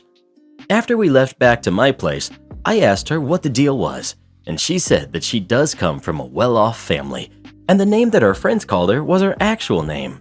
She just went by a more common one when she came to our state because it was easier for people to pronounce. I felt deceived that she had been lying about her source of income for what seems like years, and that she actually had a lot more money than she had let on. I asked her if I could look at her Venmo, in which I see regular deposits from her father, ranging from $400 to $1,000 weekly as an allowance. I called her a trust fund baby and told her that she's a liar for pretending that she doesn't actually have money when she clearly does, and that she's just masquerading around lower classes and likes looking at how we all live. She got extremely upset with me and left, and is still refusing to speak to me. Am I the jerk? Well, who do you think is the jerk? OP or his girlfriend? Please let us know. And you wonder why she kept it a secret from you. Am I the jerk for refusing to cook for my husband after he threw away all the food I prepared for my family? My husband, 31 male, and I have been married for a few months. It was a long-distance relationship, and he only met my parents/family a couple of times. Usually when my family visits, I cook their favorite meals for them, and my husband does not like any of those meals and always complains about not finding something to eat despite me offering to include his favorite meals. He'd usually sit with them at the table out of politeness, but only eats appetizers and salads and nothing else. My family noticed and asked about it, and he said he doesn't like what was on the menu. He also complains that I keep leftovers for days later, and I don't cook till leftovers are consumed, by me of course, while he eats fast food. My family planned to visit today. I prepared their favorite meals and all, but they called in the morning and apologized for not being able to come due to family issues, which is fine. Everything cooked was placed in the fridge. I told my husband, and he wasn't thrilled and said, "Great, now who's going to eat all that unwanted food?" He asked when I'm going to cook, and I said till the fridge is empty and there are no leftovers left. He made a face and blurted he won't eat fast food for the next few days as well. Later, I saw him taking the trash out, which was earlier than usual, but I didn't give it much attention till I went to grab milk from the fridge and saw all the containers that had the meals I cooked earlier empty, completely except for one. I immediately confronted him, and he said the food smelled funny, and there was one container that smelled kinda fine, and so he left it alone and threw everything else away. I blew up on him, calling him nuts and unreasonable to throw away edible food and let it go to waste just because he wanted me to cook fresh meals that he likes. He argued that I shouldn't be cooking my family their favorite food every time and should just have them eat what we usually eat, and said that he was so tired of eating fast food till I'm ready to cook again. I told him I won't be cooking again after this stunt, and that he needed to deal with it after throwing away money and energy I spent on the food he threw away. He said I can't blame him because my family chose to not come, and that they were the ones who wasted my efforts. I refused to argue further after I said he could have told me so I could send the food to my family instead of throwing it away. He apologized, but only for not asking me first, but he still says I went overboard by saying I won't cook for him again. He just left to meet his friends to vent, and I'm still super upset over what we both said to each other during the fight. Edit. Okay, I feel I should add that the food I cook is Asian. My family are from Asia originally, while my husband is American.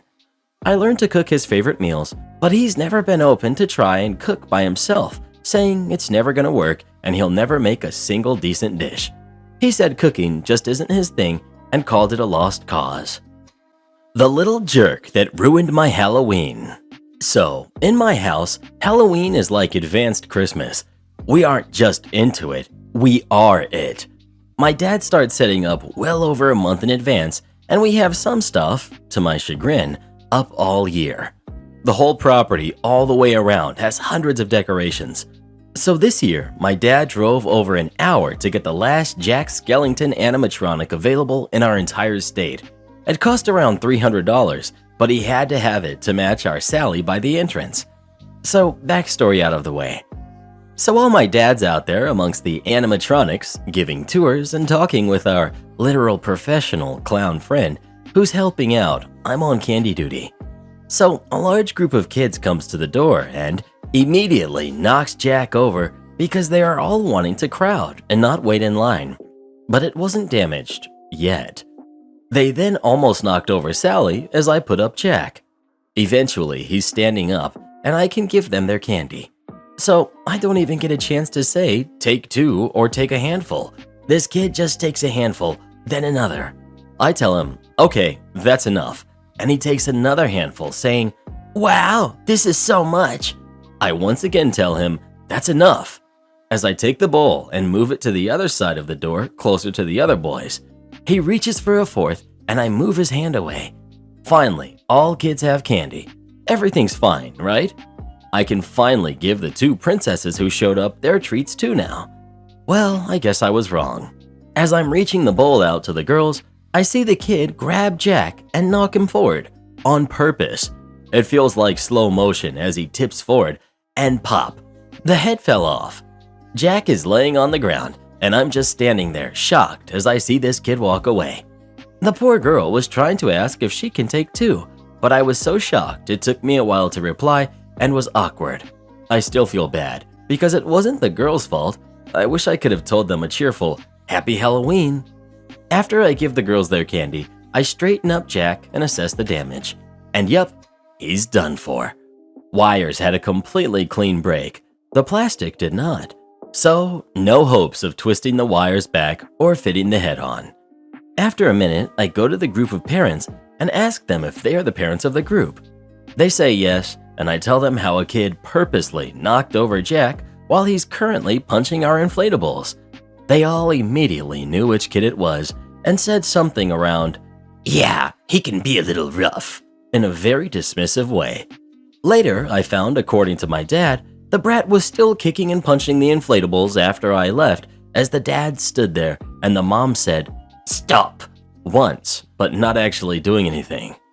I eventually found my dad and I told him what happened. To say he looked like someone took his puppy as he held Jack's head would be an understatement. I told him he can talk to the parents since they're still here. They might listen to an adult man more than a petite woman. But he couldn't find whose parent was whose, as none of the parents stepped up to take responsibility for their kid. So he didn't say anything. He's still been kinda down, and I've been off. It's his favorite day, and I'm so upset that parents will just stand there and not even care and think they shouldn't even be sympathetic that their kid destroyed someone's expensive property because they are a spoiled brat. This Halloween has been a bad year. Am I the jerk for disabling my boyfriend's access to my Peloton account when he wasn't talking to me? So my boyfriend has had a rough 2020 because he loves to travel and he got laid off from his job at a very big commercial airline that allowed him to travel the world for free. Learning his uncle was diagnosed with cancer in December just added insult to the injury. He went into a pretty deep depression and gained a considerable amount of weight, and I've tried to be supportive by letting him use all of my memberships for free so he can save money while he looks for a job. Have been cooking healthy meals, and I gave him access to my Peloton account so he could do his own workouts from home while I'm at work. We got into a really big argument last week because I fell asleep during a movie. This is his pet peeve, and there have been times in the past where he's stormed out of my place because I've fallen asleep during movies or shows he suggested. When we were in therapy at one point, he said when I fall asleep, it makes him feel like I'm disengaged, and I totally respected that and promised I would inform him when I was either too tired to watch something or was getting sleepy while we were watching something. Last weekend, he suggested we watch a documentary, and 15 minutes into the documentary, he asked me if I was falling asleep, and I said I was getting sleepy, but I wasn't sleeping. 2 minutes later, he insisted that I was sleeping. He said he could hear me breathing loudly, and when I denied it, he accused me of lying about falling asleep. He said the problem wasn't that I was sleeping, it was that I was lying about it. I told him I was tired and did not want to deal with his tantrums, and we called it a night. When I texted him the following morning, I didn't hear back, so I started to get worried. I saw that he had accessed my Peloton account less than an hour before and figured maybe he's still upset and he just needs space. But he didn't call or text me back that day for 5 days and continued to use my account each one of those 5 days. When I still hadn't heard a word from him after 5 days, I disabled his access to my account. He accused me of mistreating him when I did that. According to him, I should have known he is not in a good place right now and might need space. He claimed to be doing some 14-day mind-body meditation challenge that I interfered with. I felt bad, but I told him he could have communicated that to me. But since he chose to ghost me instead, I had no way of knowing. Am I the jerk? Update. He came over tonight to talk and I broke things off. The first words out of his mouth were, "What do you have to say for yourself?" We didn't end up talking for long. I asked for my key back and I hugged him politely at the end. This was nothing like our first breakup where I was bawling my eyes out. He sent his roommates over to my place immediately after we talked to return most of my belongings, which I didn't ask for. But among them, a sentimental portrait of us, a blender, a scrunchie, and one beat-up Nike sandal. He told his roommate to relay the message that once he found the other sandal, he would send that too. I told his roommate not to even bother, he can throw it away. Thank you, savage internet strangers, for the harsh wake-up call today. I'm done. Am I the jerk for being a Karen and demanding my seat? A bit of context. This happened in the UK, London. I booked a ticket for Sunday evening to go back to my apartment, Northampton. Due to an accident on the tracks, a lot of trains have been delayed or suspended indefinitely. I found this out at the station. A couple of hours before I was about to start making my way home, my ticket to go home was canceled, refunded, and given the option to buy a new one, which I did. It came with a seat, but I didn't pay too much attention to it. When I got to the station, it was packed to say the least. Trains were getting canceled and delayed left and right. My train got delayed multiple times, but luckily it arrived. Since the train station was so packed, it was a rush to get in the train, made harder with my mini suitcase I was pulling along. I was scanning my ticket and remembered it came with my designated seat. I relaxed a bit, knowing that at least that was secure. The trouble was when I got to my seat, someone was sitting there. I politely informed the woman that the seat she was sitting on was reserved for me, and I have the ticket to prove it. She looked at me and said, "Sorry, I was here first. You can find another seat."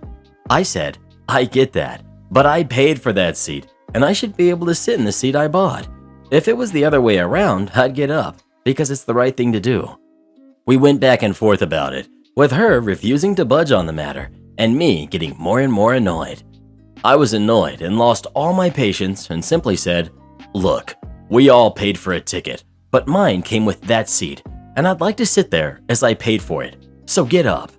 At this point, you could hear the anger in my voice, and people started to notice and take sides. Some thought I was in the wrong and should buzz off. Some said it's my seat as stated on the ticket, so she should get up. One person heard the commotion from another carriage and came to shame me for bullying her and refused to listen when someone was trying to explain. She said I should be ashamed that someone like you shouldn't harass an innocent lady like her. To clarify, I'm a 6'3" black guy with a voice deep enough to make Darth Vader jealous, so I could have been a misunderstanding. After 10 minutes and another delay, the train was at the platform the whole time. She reluctantly got up and sat next to someone else. I apologized for the disturbance.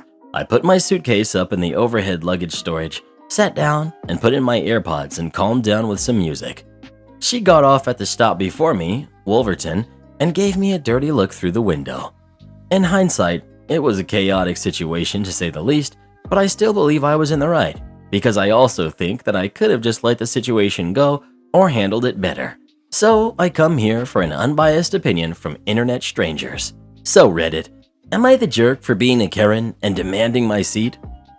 Would I be the jerk if I pretended to sell my VR headset so my brother-in-law wouldn't be able to beg me to play it anymore? A few months ago, I bought myself a VR headset. I had to save money for half a year to finally afford one, and that meant missing out on a lot of other fun stuff. Now, ever since I got one, I've had friends and family over to share the experience with them, since it's so fun and just a crazy first-time experience. I love seeing my friends and family goof around, getting dizzy or scared. It's priceless. Here comes my girlfriend's little brother, who's 11. He's oblivious. He should have a go since he's never tried VR. No problem, just don't smash the controllers together or run into a wall head first. Simple rules, right? But apparently, ever since he tried it once, he'll beg and beg me nonstop to play every time he's over. And if I say no, my girlfriend says I'm being unfair since her brother looks up to me and really enjoys playing VR on my headset. This has caused a lot of fights between me and my girlfriend because she wants her brother to have a good time whenever he is over. That normally means him deciding what's for dinner, playing on my PS3 or VR headset. My arguments are that it's my stuff, it's expensive, and I'm really worried about it breaking. She thinks I'm being unfair and strict towards her brother, and she often asks if I dislike him, which I don't. I just don't want to share my expensive stuff with people I think are too uncaring to take care. Problem is, he can't play without being watched constantly. He starts walking around, completely ignoring the big walls inside the headset, which means you are walking outside the play area. Even a blind person would see these walls. So I tell him every 30 seconds to a minute to step back and stop moving his feet, which he sometimes ignores because he's too invested in the game. I turned down the volume a lot, so no excuse about not hearing me. Besides that, he'll smash the controllers together sometimes and just act like nothing happened and continue playing wild and uncaring. Since I'm tired of fighting with my girlfriend over whether he should be allowed to play on my VR headset despite him constantly begging and not respecting my rules, I've come to the conclusion that I'll just tell her family that I sold it and just hide it away whenever they are over. My girlfriend thinks I'm being unfair and childish since I'm taking away something her brother really enjoys, but I know darn well who is going to pay when he breaks it, and it ain't going to be none of them. So, would I be the jerk if I acted like I just sold it and hid it away whenever her family comes over? Well, who do you think is the jerk? OP or his girlfriend and her little brother? Please let us know. I'd break up with her, bruh, and learn how to set boundaries. Am I the jerk for not telling my brother-in-law about the college account we have for his daughter? I'm 40, female, and my husband, Robert, 45, male, and I are child-free by choice. I'm an only child, but Robert has a brother, Samuel. Samuel has a daughter, Shelby, who's 17 and a senior in high school. Shelby's mom and Samuel split up when Shelby was 3. Samuel has never been a very enthusiastic father and did not file for custody. He gets visitation and pays court-ordered child support. Several years ago, Samuel told Robert that he wasn't saving anything for Shelby for college. He said she, Shelby's mom, can pay for it out of the child support I send her every month. When I heard this, I suggested that we start saving some money each year in an account for Shelby that we would give her when she was ready for college. We started putting money aside each year and we invested it well. So now the account has almost $35,000 in it. We didn't tell anyone about the account because we didn't know how much we would be able to save, and we didn't want Shelby to count on money that wouldn't be there. I have some chronic health problems, and we thought we might end up needing the money we had saved for Shelby. But I'm doing better, so we are now comfortable giving it to her. A couple years ago, Samuel lost his job. He looked for a new one, but he didn't seem to be looking very hard. Whenever Robert asked him about it, Samuel would say he would find something when he really needed to, but that he was enjoying having some time off. We assumed he was living off of his savings. He got a new job about a year later and has been working that job since. Last month, Shelby started looking into colleges. We decided we should tell her about the account because knowing the money was available might influence her decisions about where to apply. Shelby was very excited, but Samuel hit the roof. He called Robert and screamed at him about how he really could have used that money to pay his child support while he was unemployed. Then Robert's mom called and started screaming too. Apparently, Robert's parents were actually making Samuel's child support payments while Samuel was unemployed, even though they are retired and on a fixed income. Nobody ever told us that, and Samuel never asked us for a loan or anything. He seemed really nonchalant about not having a job. Now Robert feels terrible because his parents spent a bunch of money on Samuel while we had $30,000 in a savings account. He says we should have told them about the account and offered to help Samuel out. I pointed out that we didn't know for sure that we wouldn't need the money until recently, and that Samuel could have gotten a job to make ends meet rather than taking money from his parents. Am I the jerk? Am I the jerk for asking when we're going to go home and ruining my boyfriend's night out with his friends? Me, 23 female, and my boyfriend, 28 male, 2 years together, were at his friend's house for a party. We both had to be up at 5 in the morning, and this has been our third night in a row where we went and stayed late, even though we had to be up at 5 a.m. Also, never complained either night. We had already been at the party for 6 hours at this point. It was midnight, and we still had a 20 to 25 minute drive back. My boyfriend was with the guys at the party. I went out to tell him that I was tired. Been up since 5 with little sleep from the night before, and it was already midnight and we had to be up early. Then I asked if we were going to go soon. His friends immediately started saying things like, "Before you, he would stay up as late as he wanted," or that I'm always with him and that you need to let him do what he wants. Also saying I have nothing to do with my day, only my boyfriend does, so I shouldn't worry about it, how early I have to wake up, etc. This made me extremely upset because while these guys were all saying this to me, my boyfriend just sat there and watched and didn't say anything. All I asked was what time we were going because I was tired, not that he had to leave now. I was really upset, so I went inside, but the whole situation made me get upset and cry, and I obviously didn't want to cry in front of people at the party. I went outside to sit in my car, where he eventually came and got in the car mad. I'm assuming he thought I was waiting for him to leave. I drove us home, and he played the victim the whole night. He said he had to leave because of me.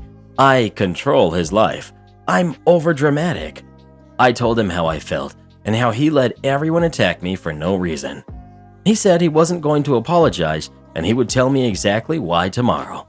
Am I the jerk? Edit. I always drive because he drinks. I don't. We don't ever usually leave separately. He would also get upset if I leave without him. Uber and Lyft is not a thing where we live. Next week, I'm going to fire you. Worked for a crappy airline company. Let's just make up a name. United Blair Lines. At this company, they started a smaller company that could hire and train people to run planes, but pay them way less at certain airports. Where my colleagues at other airports were making over $20 an hour, I was getting paid $10.25 for the same, and sometimes more, work. It honestly would scare you to know how little the people who are the ones that make sure your planes take off safely are paid. All of us had 2 to 3 jobs to be able to pay rent, and we were all in the job for the benefits. Free flights to anywhere in the country, on standby.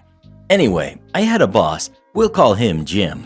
I could tell many stories on how terrible of a boss he was, but this one has actual malicious compliance.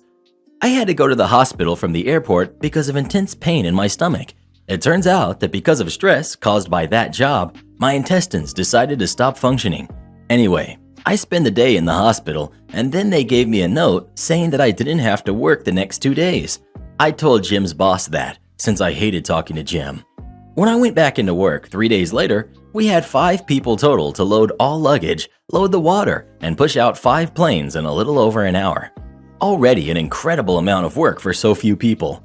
We had our morning work meeting to discuss how swamped we were. Then Jim asked me into his office.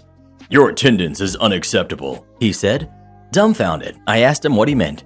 "You've been late a couple of times, and now missing the past 3 days."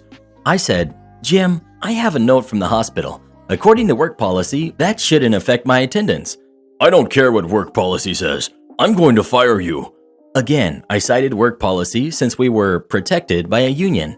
I said, "Jim, you have to give me an attendance warning before you're allowed to fire me for attendance. This is the first time I'm hearing about attendance, so you can't fire me right now." Jim said, "It doesn't matter. I'm going to give you a warning right now, and when I get back from vacation next week, you're going to be fired. Now go back to work. My decision is final." So I told my coworkers what happened. Then I decided, all right, well, if next week he's firing me, I'll just leave now. Even though their day was about to be swamped, since now 4 people were working 5 planes, they all said, "Forget this place, get out of here." So I left and went to get breakfast. This all happened at 4 a.m. As I'm enjoying my meal, Jim calls me. I happily ignore. He calls 3 more times and then texts me asking where I was at. I told him, "You fired me. Why would I keep working for you?" No response. I try to soak in the sight of Jim running between planes like a chicken. I don't imagine any plane took off on time that morning. I get a call from HR and the union rep and the general manager, who is Jim's boss.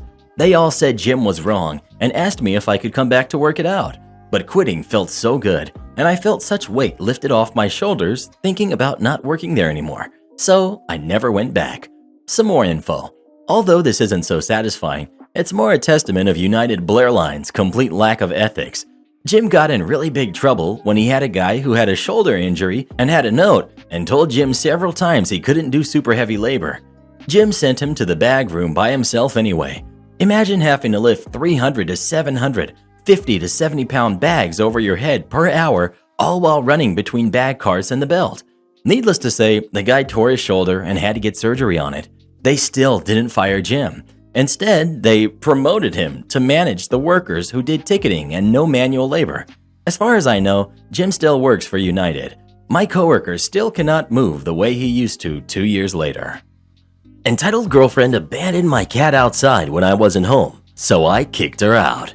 So I have a cat named Raven who's 3 years old. My girlfriend of 2 years moved in with me a few weeks ago, and it was clear she didn't like my cat. I didn't think it was really a big deal until one day I got home and he was just gone. He's not an outdoor cat and he never goes outside. He was gone for hours and I was worried sick until my buddy came to my house and returned him, saying he found him 2 blocks from my house.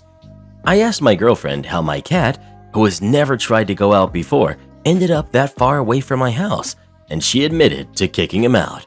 I was furious, saying that she had no right to kick him out, and told her that since she thought she had the power to kick my cat out, I wanted her out of my house by the end of the month. She cried that she had nowhere to go and that she would have to live on the streets. I said I didn't care, and I told her to leave by the end of the month. My friends think I'm being too harsh, but my cat could have been hurt because of her. I don't want her trying anything else. Am I the jerk? Am I the jerk for helping my brother run away from his wedding? I have 2 older brothers. This is about the middle one. Our parents divorced when I was very young due to our mother's insane jealousy. At first, my dad was able to handle it, but when she started making comments about me wanting to be like his wife, he had enough. She quickly rebounded with a guy with 2 kids and had shared custody for a while. But when my dad got remarried, she went crazy, calling his new wife every horrible name and claiming he was cheating on her while they were married. I was always closer to my brothers and dad than my mom because she was always very mean to me. Long story short, my stepmom passed in a car accident and my dad called her in the middle of the night, letting her know he would pick us up earlier so we could attend the funeral, and she decided to take us on a fun trip to celebrate something. It was the happiest we've ever seen her, and when we realized what happened and started crying, she told us, "Only worthless people cry for people like her." Needless to say, things went nuclear, and my dad asked for full custody with visitation for her. He always left the line of communication open and paid for us to visit her when she moved away, but it was still very bad, and as soon as we turned 18, we started to lower contact with her. Last time we saw her was on my high school graduation, where she made a point of letting everyone who would hear her know we were ungrateful kids, and her HB would call us bad names too. Been no contact since then. My brother Sam started dating his ex 3 years ago. She has heard all the stories and the reasons we are no contact, but she believes we are just dramatic. They had many issues due to her opinions, but she eventually seemed to drop the "you need to reconcile with your mother" crusade. During the wedding planning, there was no indication of things going wrong or fishy. Then we got to the church, and lo and behold, Mom, her husband, and 2 kids were sitting at the front. I immediately panicked and called my brothers.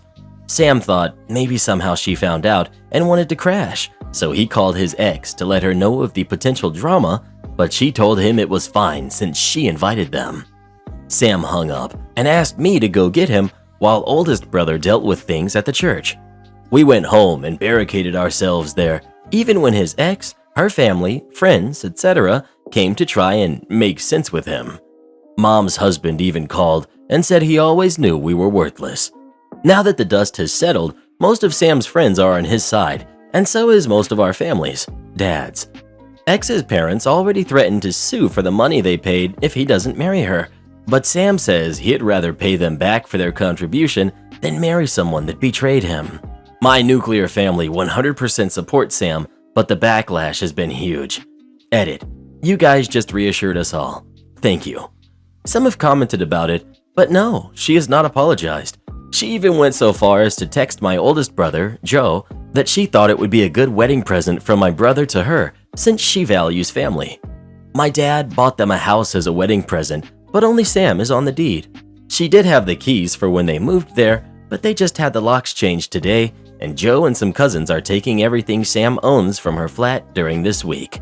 We aren't worried about being sued, but we'll consult a lawyer just in case. We also heard Mom and her family are still in town, but since we are all staying at our childhood home for a few days, we don't care. My dad is sad that Sam is heartbroken, but is trying to cheer him up, along with my boyfriend and my sister-in-law. I had to delete/deactivate my SM because I kept getting nasty comments and messages, but the more people learn the reason Sam ran away, the less it gets.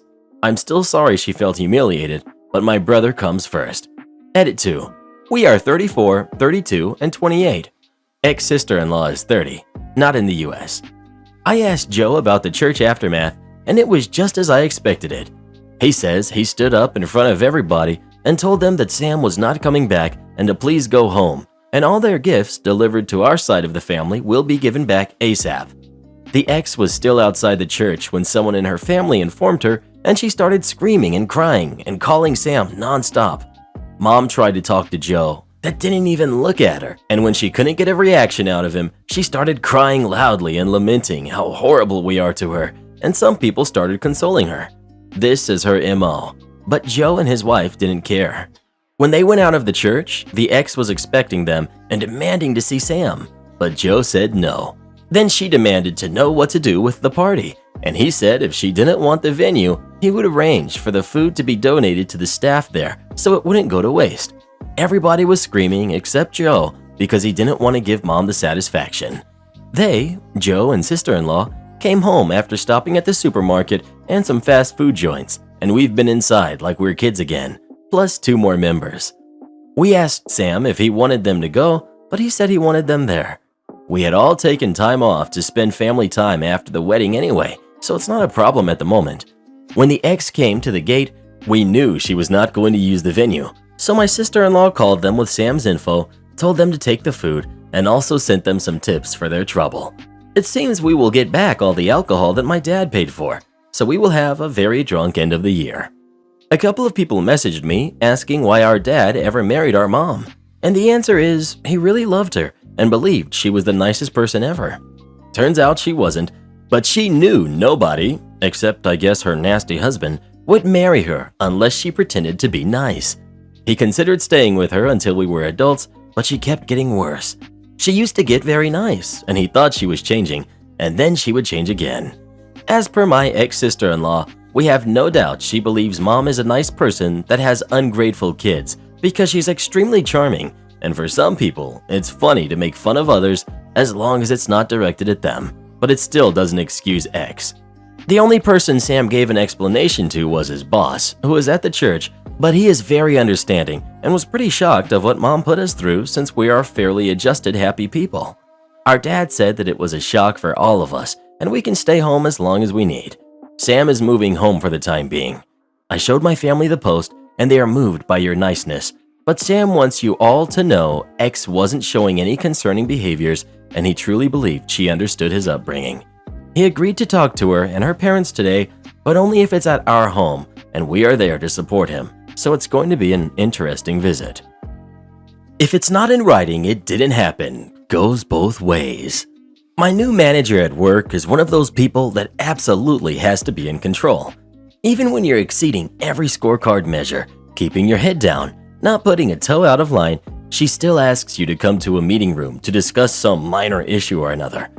Recently, she pulled me into a meeting to discuss me being late to work. Protocol is to call in, say we'll be late, then submit a schedule adjustment request when we arrive. She accused me of not calling in or submitting a request, but I was able to prove that I did. Only instead of leaving it at that, she insisted I now needed to call her and explain why I was late. That's not the process, I told her, and she said she was making a new one. So now I call her at 6 a.m. on her day off to let her know if I'm going to be late. She also had a meeting with me because my scorecard for a stat was 99 out of 100 with a target of 50. She had to point out the 1/100th I missed. She also did the same for a handling time issue where I'm hitting an average of 600 seconds with a target of 1500 seconds. She needed to tell me about a call I took too long on. Suffice to say, complaints have been raised to her manager. Following an incident where she was asked to follow up on something for me and claimed if it's not in writing, it didn't happen, I've been asking for everything in writing and repeat that mantra back to her when she claims to have told me something. Last week, she asked me to see her after my call. I walked over and she wasn't there, so went back to my desk. She asked me why I didn't stay around, and I reminded her of the time she put in writing that I wasn't to spend more than 1 minute waiting for her if she asked to see me, and was to go back to my desk to take calls, not waste time. She asked me to come over again, and when I did, she wasn't there. This repeated twice more before my shift was over. Each time I documented, logged out at 14:14:35, came to your desk, you were not there, spent 45 seconds waiting, returned to desk and took another call at 14:16:38 p.m. in chat. She messages me to ask what time I finish. I tell her it was 2 minutes prior and she says we can catch up now. I tell her that my shift is over and if she'll approve an overtime pay for an out-of-hours meeting. She tells me not to be silly and it'll only take 10 minutes. I refuse and say if I don't get paid, we can do it tomorrow when I'm being paid. She's typing, then not, then typing, then not, choosing her words. I know she's angry at being challenged and she decided to employ one of the tactics she used when she managed a team for a company where this was standard practice. Okay, well, if you'd like to go home now, I can always make it a formal meeting. A formal meeting where I work is code for a meeting with HR, documented on your record for misconduct and repeated issues. She thinks she's won. Not a problem. Make a formal meeting. Ensure I have 24 hours notice, send a formal invite, and I will bring a support person with me. I log out and leave, but not before grabbing screenshots and saving a copy of the chat logs. Next day, she's called my bluff and has a meeting scheduled. I send it to my union rep and she comes in on the day. HR sits down with us and opens with, "So, we're here today to discuss some concerns. Your team leader asked you to attend an off-the-cuff catch-up 3 times and for some reason you refused." I quickly clarify what actually happened. My manager claims otherwise and I repeat her mantra. If it's not in writing, it didn't happen. Then I supply receipts, her demands to put things in writing, her chat, her timestamps, my call logs, and her messages to me afterwards. My union rep stares at the two of them with a small smile and asks, "So, do you maintain the position that employees should attend meetings unpaid and that misconduct investigations are a good use of resources if they refuse?" HR said there may have been a miscommunication and that I could return to work. I have it put in writing that I am not accused of any misconduct and have been cleared of any false accusations with nothing documented on my staff file. Yesterday, my team was advised that our team leader has decided to pursue opportunities outside of the company, and we were getting a new manager. No, I'm not going to wake a guest for your stupidity. Some backstory first. This guest, let's call her Karen, was checked into a room and she did not like the room. Said the carpet was sticky. Alright, so my coworker moves Karen to another room. Mind you, I haven't come on shift yet. This was around 7 p.m. I get on at 11 p.m. I'm now on shift. My coworker informs me the room, let's call it 999, was checked for the sticky carpet, but housekeeping and management didn't find anything wrong. So they made sure the room was put back to VR, aka vacant ready. But just to be sure, they put it also as OOO, aka out of order, but could be used if needed, and I could reduce the room's rate. At about 12:30 a.m. when a couple comes in, super nice and not from the area. They're just being really understanding that I'm sold out, and I offer them the room 999. I tell them it's going to be at a reduced rate, but the carpet may have some stains from a previous guest. The couple don't care, they just don't want to drive anymore. And I proceed to take the room back from the out of order and check them in. After that, the night is quiet and I'm enjoying the night with some anime on my iPad after completing all of the tasks and restocking the marketplace. Until 6:50, 10 minutes before the end of my shift. I get a call from the former guest of room 999 saying she can't find her keys and that she left them in the room. I tell her that room has already been cleaned and sold to someone else, so her keys would be in the housekeeping department if they were found. Housekeeping doesn't come in until 9 a.m. She tells me to go to the office to look for them.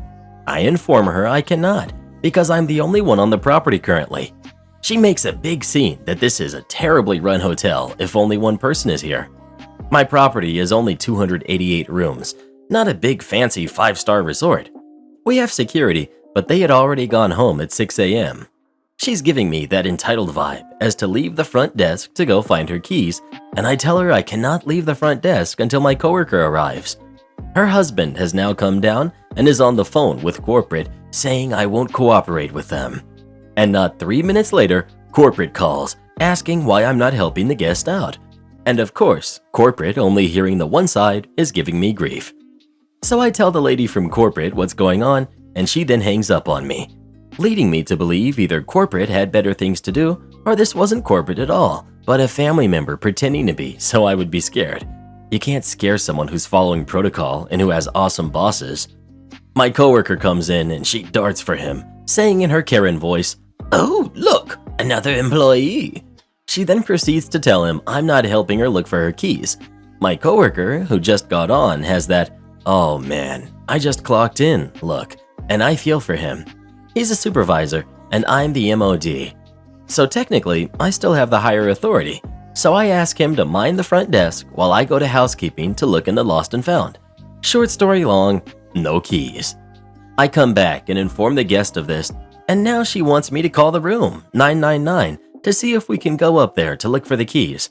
I immediately tell her no.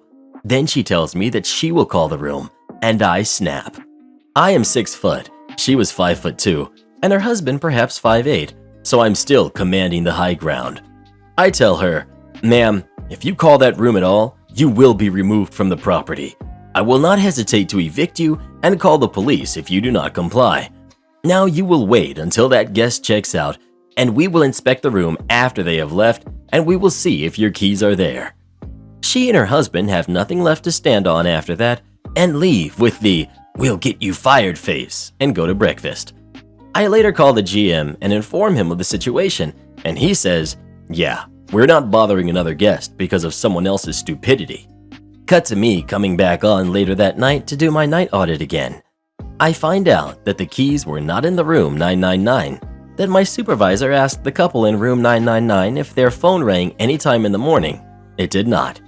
Now I'm hoping Karen comes down so I can ask if they found their keys, but I never see them and they're due to check out today.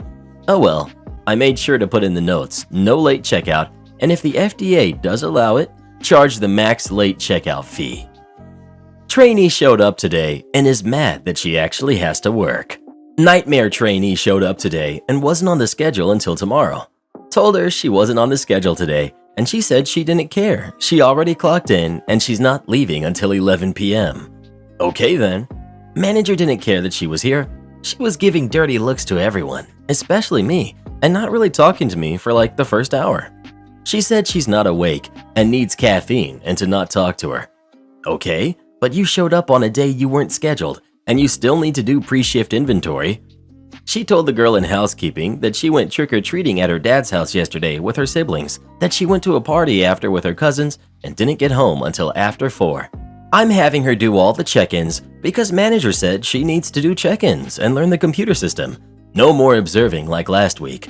She even told her that today before she left, and the girl gave her a dirty look and rolled her eyes at her when she walked out the door. I'm literally not doing a single check-in, and she keeps asking me what to do next while people are at the desk. I've gone over this numerous times, even made her a list, and I told her to look at the list. She doesn't say hi when guests come into the hotel. She gives them the death stare, and she doesn't talk to them while checking in or explain any of the amenities we offer when you are done checking them in. I told her she needs to talk to them, and she said she needs to get the computer system down first. And I said, you have to do both. And she said, yeah, I'll think about it, and rolled her eyes at me. A guy got irritated with her on the phone because she was trying to make a reservation, and she asked for his card number 4 different times because she kept messing up the number. And she said to the guy, because you keep giving me an attitude, you can find somewhere else to stay. And she hung up. I told her that was unacceptable, and you cannot treat guests like that. And she told me to answer the phone then, and she doesn't have the patience for this. She also answers the phone only saying the name of the hotel. We have an entire greeting message posted on the phone that she's supposed to say. She's currently on break and leaving me with the check-ins, which is fine, she's entitled to a break, but only half an hour. She's been gone for an hour. She told me before she left that she wants to cry and this is too much and she wants to quit. I didn't really say anything, but in my head I said, please do.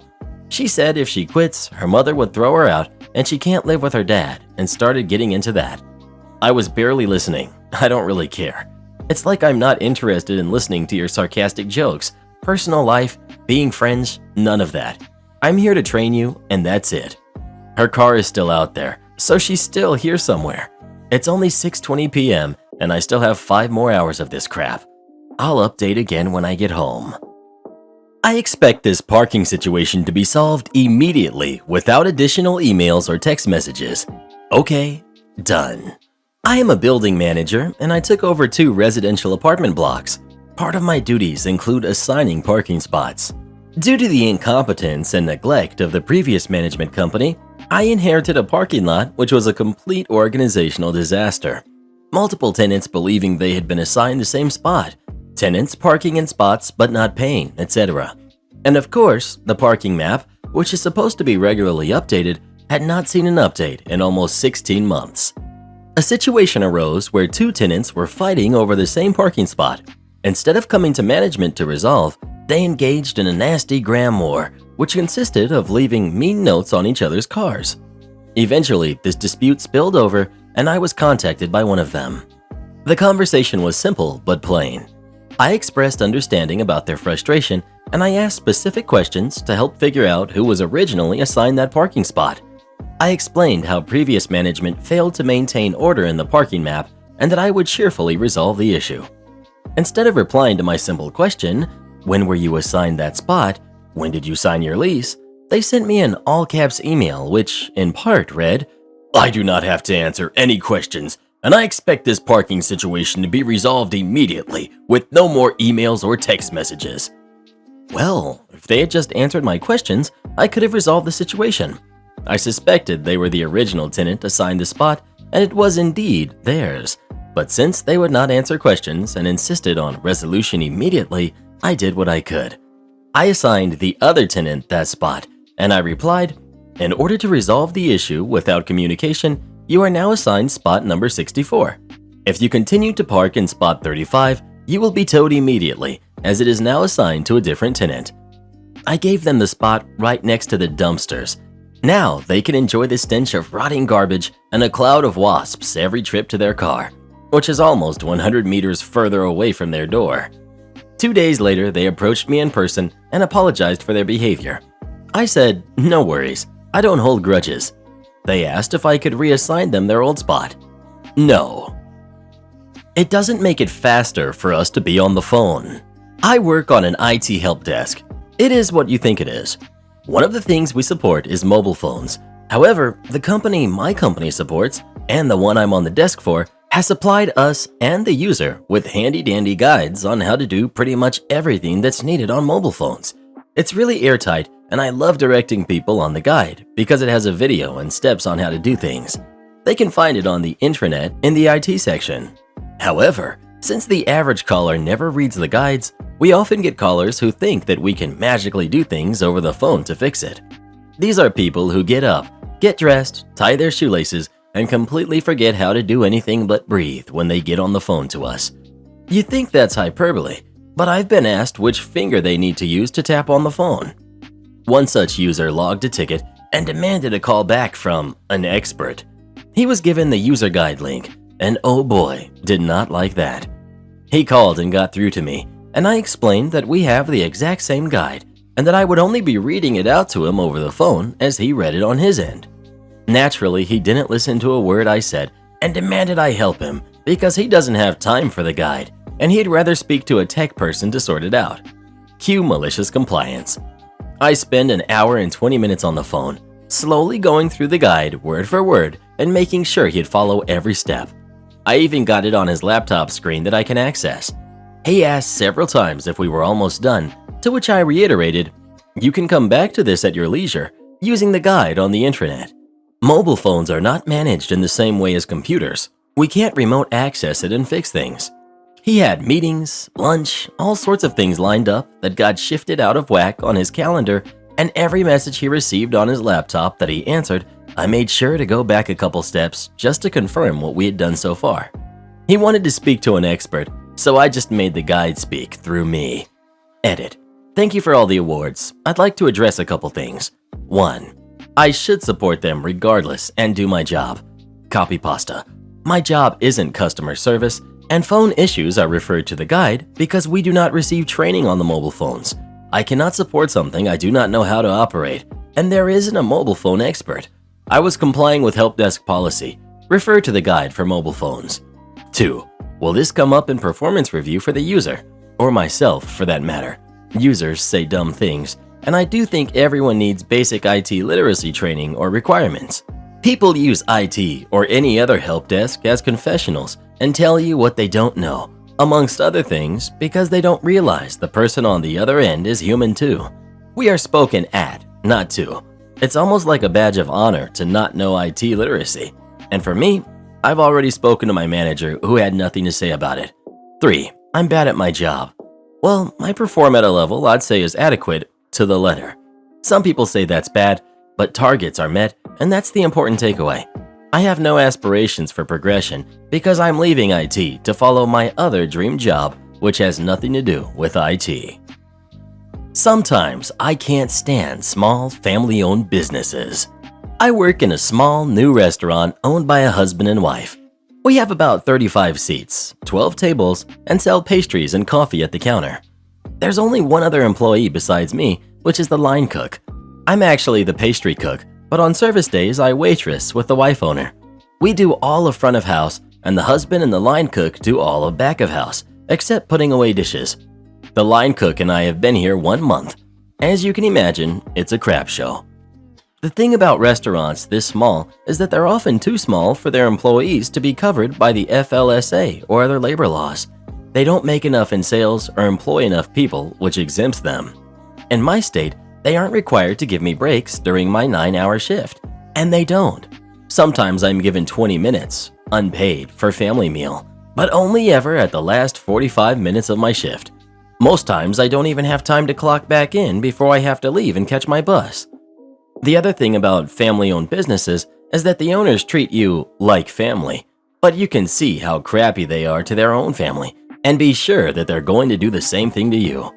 Every day, the owners will have shouting matches in the middle of service where the entire dining room can hear them yelling, "Forget you," at each other.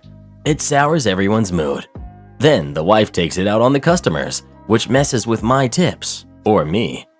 Yesterday, the wife was complaining at me for not helping her enough while I was in the middle of running the counter and juggling 6 four-tops, rushing me while I was trying to put my order in the system. And when I told her I needed a second please, she rapped her knuckles on the counter and told me, "Now!" I stopped her right then and there and told her to not talk to me that way, that I find it very disrespectful and it puts unneeded pressure on me and gets in the way of me doing my job, and that it upsets me because I'm just expected to shut up and take that kind of attitude. She says, "Well, you can speak to me that way too." No, I absolutely cannot, or you're going to be yelling in my face just like you do to your husband. I'm so sick of everyone congratulating them and acting like they're heroes for opening a new restaurant in town. I try to support local and small and independent and family-owned, but people need to stop thinking that automatically makes a good place. I wish the laws didn't allow them to be so exploitative. If they need to run their employees into the ground like this just to keep the business running, I don't think they deserve to be in business at all. Am I the jerk for refusing to give my boyfriend parental rights over my kids if we marry? My boyfriend is technically my ex-husband. We were married and we tried for years to have kids. Getting pregnant wasn't the problem, having a baby was. We had multiple late losses. Genetic testing revealed that the problem was solely on his side, and to have kids, we would need a sperm donor. We argued bitterly over it for a long time and came to a compromise. I needed a living child. He couldn't deal with using a sperm donor, so we decided to legally divorce. I would go back to my maiden name, have a baby on my own, and after the child was at least sleeping through the night, we could get back together in some capacity. He said he was fine with being a stepfather, but not a father to a non-biological kid with all the responsibility. This happened, and we even moved back in together when my kids were 3. It's been a few years since then. They've since actually bonded. My now boyfriend is talking about getting remarried and is even floating the idea of adopting my children. He says that he's even changed his mind and would be okay with them calling him dad. I'm okay with remarriage, but I don't want him getting paternal rights. My kids call him by his first name, which he insisted on. I had to do and pay for everything to do with having my kids alone. We saw each other a few times during my high-risk pregnancy, and I gave birth with just my siblings for support. I did 100% of their care as infants to now. I had to learn to parent multiples alone. I have, up until the last year, been their sole financial support. They are my kids. He shouldn't get paternal rights because he doesn't deserve them. He put me through heck to have them. I don't want to basically say that everything that happened was A-okay and let him go back on his insistence when I still have every bit of his decisions affecting me and my life.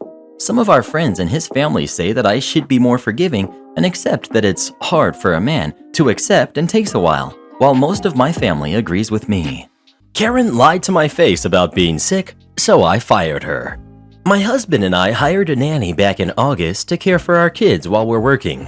The kids are on a weird schedule at school where they don't attend every day or all day, so we hired a full-time nanny, Marie. We liked Marie, despite some issues with her following guidelines we had discussed when we had hired her.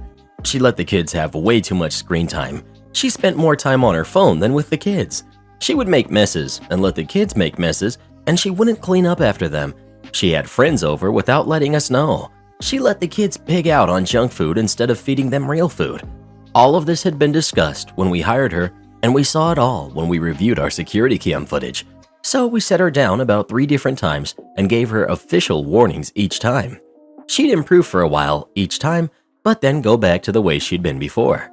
3 days, Marie called out, said she was really sick. So I told her to get better and I'd call out from work to be home with the kids.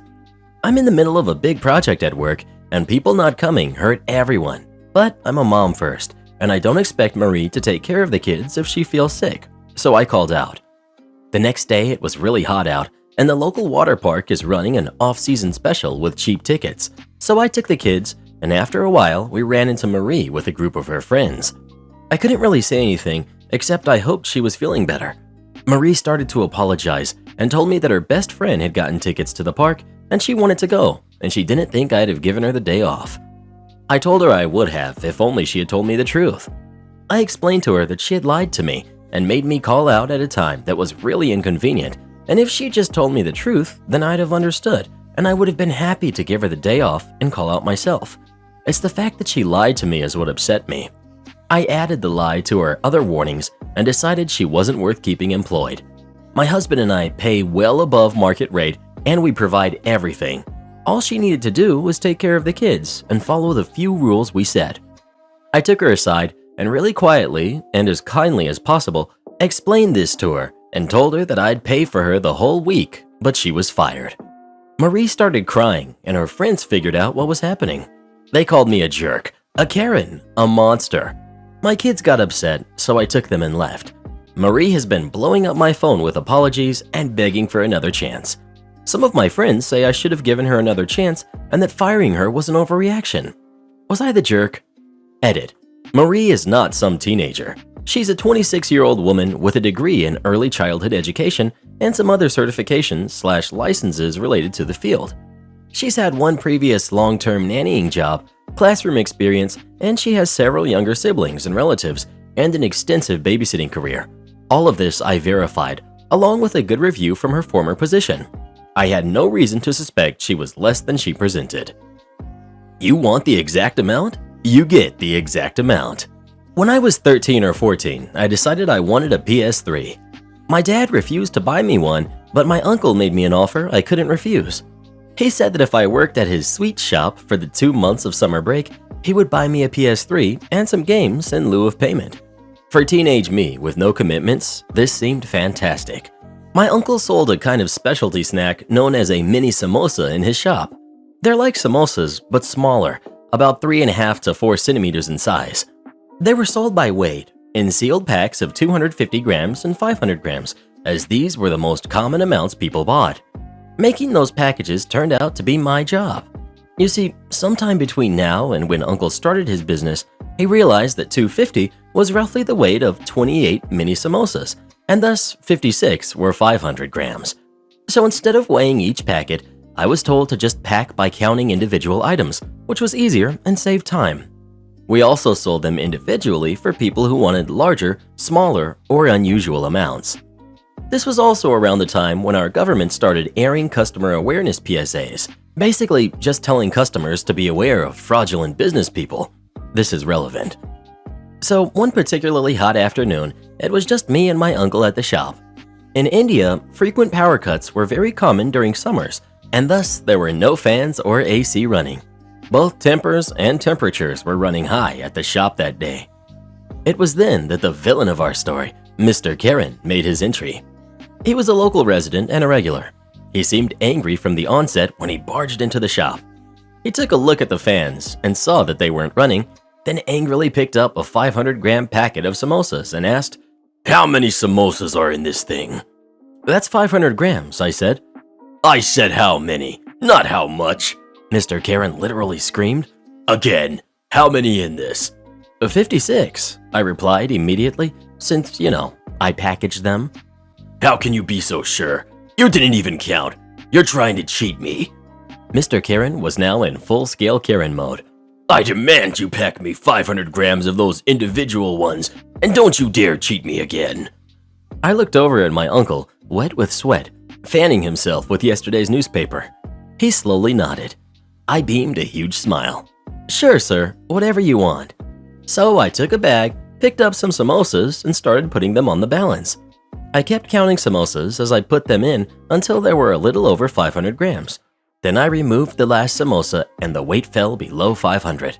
Now, keeping eye contact with Mr. Karen, I crushed the samosa and started putting its powdery remains in the bag until it was exactly 500 grams. But wait, there's more. Mr. Karen apparently didn't seem to mind powdered samosa, but instead asked smugly, "So, how many samosas now?" 48, I claimed triumphantly. You see, sometime in the past, my uncle's old chef retired, and the new chef made samosas with a little bit more filling in them. They looked the same size on the outside and only weighed a couple grams more each, and since he made them in bulk and also sold to other shops in the area, the price wasn't too much of an issue, so my uncle let it slide. But those couple grams added up on mass orders, and that is what Mr. Karen found out the hard way. He looked sheepishly at the pre-packed samosas and then at his own package and asked if he could buy the former instead. "No, my nephew made a package especially for you, at your own request, so that is what you have to buy," my uncle finally spoke. Mr. Karen silently took his pack, paid, and left. He was a lot more respectful during his subsequent visits. I was reminded of this story yesterday when my PS3 finally stopped working. As evident, English is not my first language. In fact, it's not even my third, so please excuse any mistakes. I wish you all a very happy Diwali. May your happiness levels be as high as my electricity bill this month. Keep kicking myself and other students off our remote desktop link for the heck of it? Enjoy the consequences. So this happened last October in 2020, and I feel it's finally safe to share it.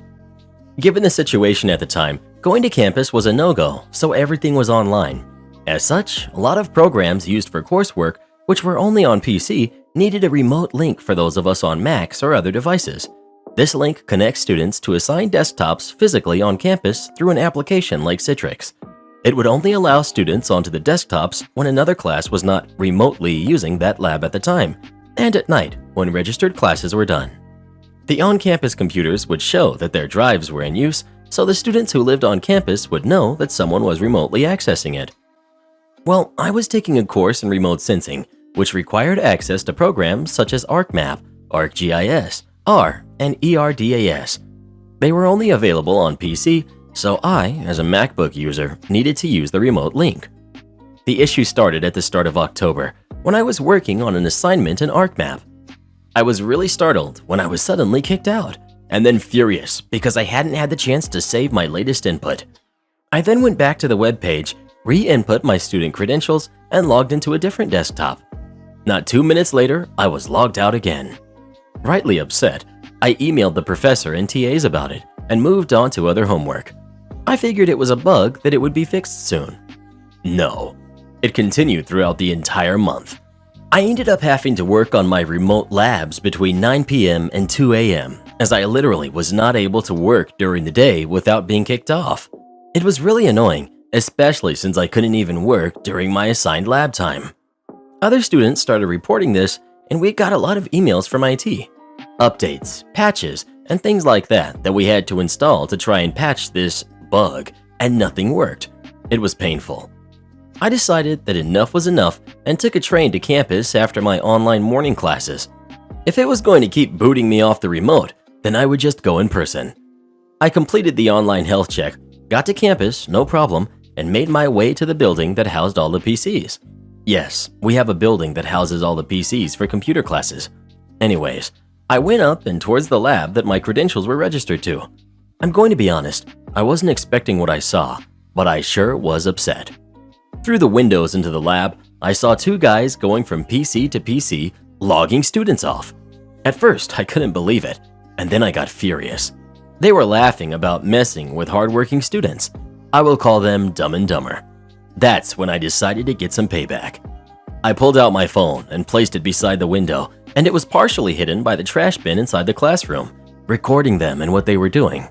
They didn't notice me, thank God, and I got onto my laptop, remote linking to my phone. I then got onto the university's social media page and started to live stream the video from my phone. I put a title along the lines of, "Found the bugs kicking students off remote desktop." Video has been deleted, and I will explain soon. It didn't take long for fellow students to take notice of it, and it went viral within 30 minutes. Names were soon put out as Dumb and Dumber were recognized, and there was a lot of hate in the comments. Even campus police replied, asking for the location. I was all too happy to give it. It was then I saw on the stream that Dumb pulled out his phone and he started freaking out. He had noticed the stream and that it was live. I quickly rushed to grab my phone and retreat, and that's when Dumber rushed out to the door and tackled me. We started brawling. It was self-defense, as he kept trying to grab my phone. And then I saw Dumb going for my laptop, which was hosting the stream, which was still being recorded from my phone. So I kicked Dumber, then got him with my elbow, and then I got Dumb. To be honest, I don't really know what happened next, but I do remember campus police having to pull me off of Dumb. Apparently, I had full-body tackled him away from my laptop, and he had punched me in the face. With me apparently grabbing his carry-on bag, hitting him with it, accidentally cracking his laptop. Oops. So anyways, the fight was broken up and we were all taken down to the campus police office. To make a very long story short, I got a relative slap on the wrist for my part of it. I had to do some on-campus community service, but my record was kept clean. Thankfully, I was not charged for the fight or the laptop, as I was able to prove self-defense and that they had hit me first and tried to destroy my property intentionally, which made it worse for them. I was let off on the laptop for a technicality as I was punched in the face and had no idea that he even had a laptop in his carry-on. Phew. As for Dumb and Dumber, I was called in to testify at each of their hearings in December. Turns out, kicking students off remote links was considered a very grave academic offense as it was intentional tampering with others' work. The video stream I took was a big part of the evidence against them, and CCTV proved that they had been doing it for weeks, and almost all of the computer labs. They had intentionally messed with over 100 students, adding to attacking me. I had a nice shiner for a month, and my devices, instead of running, they got into pretty hot water. Now, the reason this wasn't discovered sooner was due to the fact that this remote link was new to us, and IT was still working through the bugs. I don't know exactly what happened next, as they just needed me to come in, masked, and tell what I did and remembered.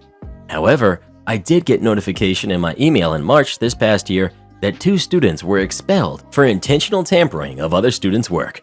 Can you guess who? Yup, Dumb and Dumber got the boot for their dumb actions. It gets even better though. Turns out that they were here on student visas, which meant that not only were they expelled from the university with a mark on their records, they were also given the boot from the country, and most definitely back to their very disappointed parents. Maybe it's karma, but they got publicly exposed on a live stream for their actions for all the school to see, which was taken down due to it needing to be evidence against them and all. But, yep, they were expelled twice for their dumb actions and with their names in campus infamy for their stunt. Hope they've learned their lesson. Edit. Wanted to add that they were actually put on a cargo flight home as their country wasn't allowing passenger flights. They had to go because without their visas, they were not allowed to stay here and would be in even deeper hot water. The university actually took mercy on them and paid for the flight, and I agree. I only know this because I ran into and was able to talk with one of the campus officers who told me what happened when I went in person for a lab this recent September. So yeah, those guys had to take a cargo flight home. I think the uncomfortable experience they would have had was enough of a punishment compared to being in lockup until their country reopened or until other arrangements could be made. Tickets, please. It's been more than 20 years. I think I can get away with talking about this. In the late 1990s, I worked for the internal help desk of a Fortune 500 company. Employees would call in and enter their employee number into the phone system, and when we answered the call, we had a system that automatically opened a problem ticket with their employee number, which would pre-fill the rest of the ticket. Until it didn't. It started slowly at first. Maybe one call out of 10 was coming up with the wrong employee's information. And this was annoying because first we'd have to close the ticket that was opened in error, then we'd have to open a new ticket. So my boss went to the team that was responsible for fixing it, and they said, sure, just have your agents open a ticket for our team every time there's a problem. And almost nobody did this because filling out a ticket takes time, and there was a customer on the phone already waiting for us to close out one ticket. Within a few days, it was every call that was affected, and my boss goes back to the tools team who are sitting there with their feet metaphorically propped on the desk saying, well, we need a ticket for every call that's going off, or we can't do anything about it. My boss explodes. As it stands, the average call time for the desk is up by more than a minute, which is way worse than it sounds because we're talking about several thousand calls a day. It's just not reasonable or possible for them to expect, and that's where the tools team made their mistake. They pointed out that there was one agent whose call times were completely unaffected and who was, in fact, generating a ticket for every single call. That agent was me. That's when my boss shows up in my office and asks, okay, how the heck are you doing it? I shrugged. Macros. Basically, the system we were using for tickets was on a mainframe, and we accessed it through an advanced kind of terminal program that had no macro functionality. I had created macros for our most common types of tickets, and when the problems first started, I created a macro that would close the ticket out and open a new one. When we were told to create a ticket for the tools team, I modified that macro to copy the ticket number before it closed out the ticket and create a new ticket for the tools team and reference the old ticket number, send it, and open a new ticket. I was actually kind of astonished to learn that nobody else was doing this because it was childishly simple. And because literally every single affected employee was a tech. All it took to deploy the macro to everyone on the desk was an email with an attached file and instructions on how to install it. A few days later, there's a backlog of over 10,000 tickets and climbing in the tools team's queue. The head of the tools team has gotten a call from his manager's manager because it's the largest backlog of tickets in the history of the company, and he goes to my boss and asks him to have us stop. No, you said you needed every single agent to open a ticket for every single affected call, or you couldn't trace the problem. Well, maybe if you had just one agent. We had that. You told us it was insufficient, that you couldn't do anything without that kind of information. Well, now you have it. We've had this problem for over a week now, and you haven't been able to fix it. I want to make sure you have all the tickets you need to solve this problem. The problem was fixed within 4 hours. 2 days later, the head of tools team is in my office. It turns out that he's got somewhere in the neighborhood of 20,000 tickets to close, and could I please show him how to use the macros? Shocked Pikachu boss. I worked at a restaurant/events venue some years back.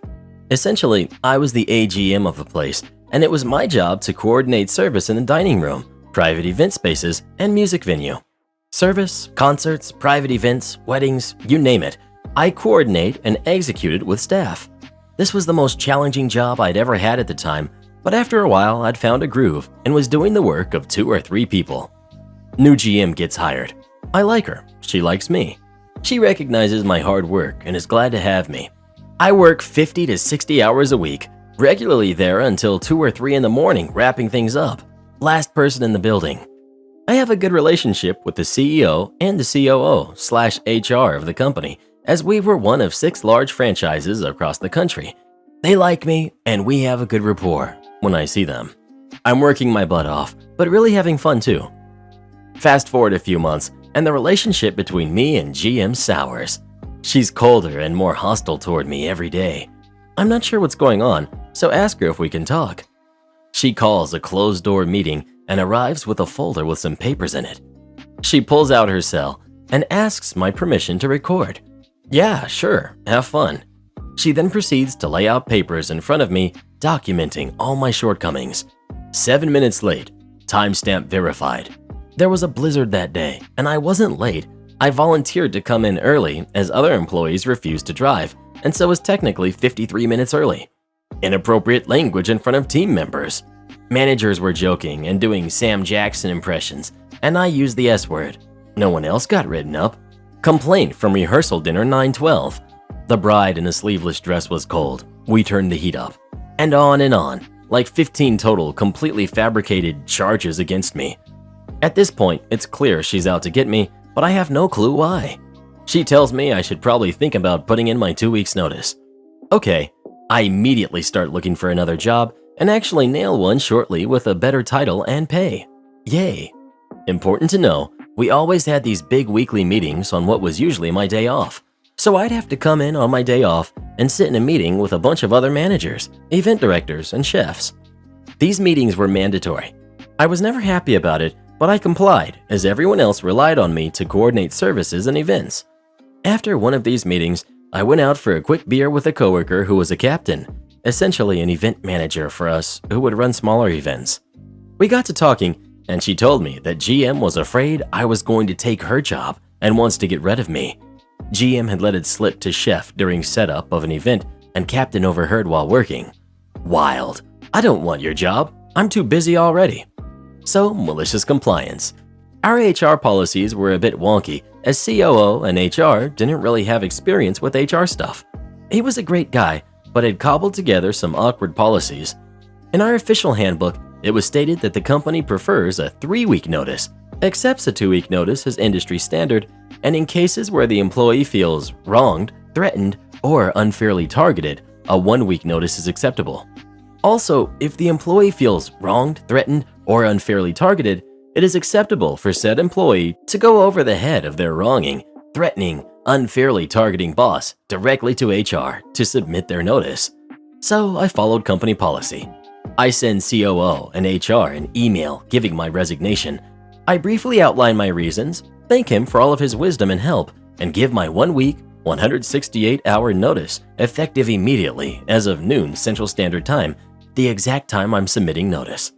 I don't get a response from COO/HR. That's because he's on vacation in Greece. A week later, I cheerily show up for the mandatory meeting at noon on my day off.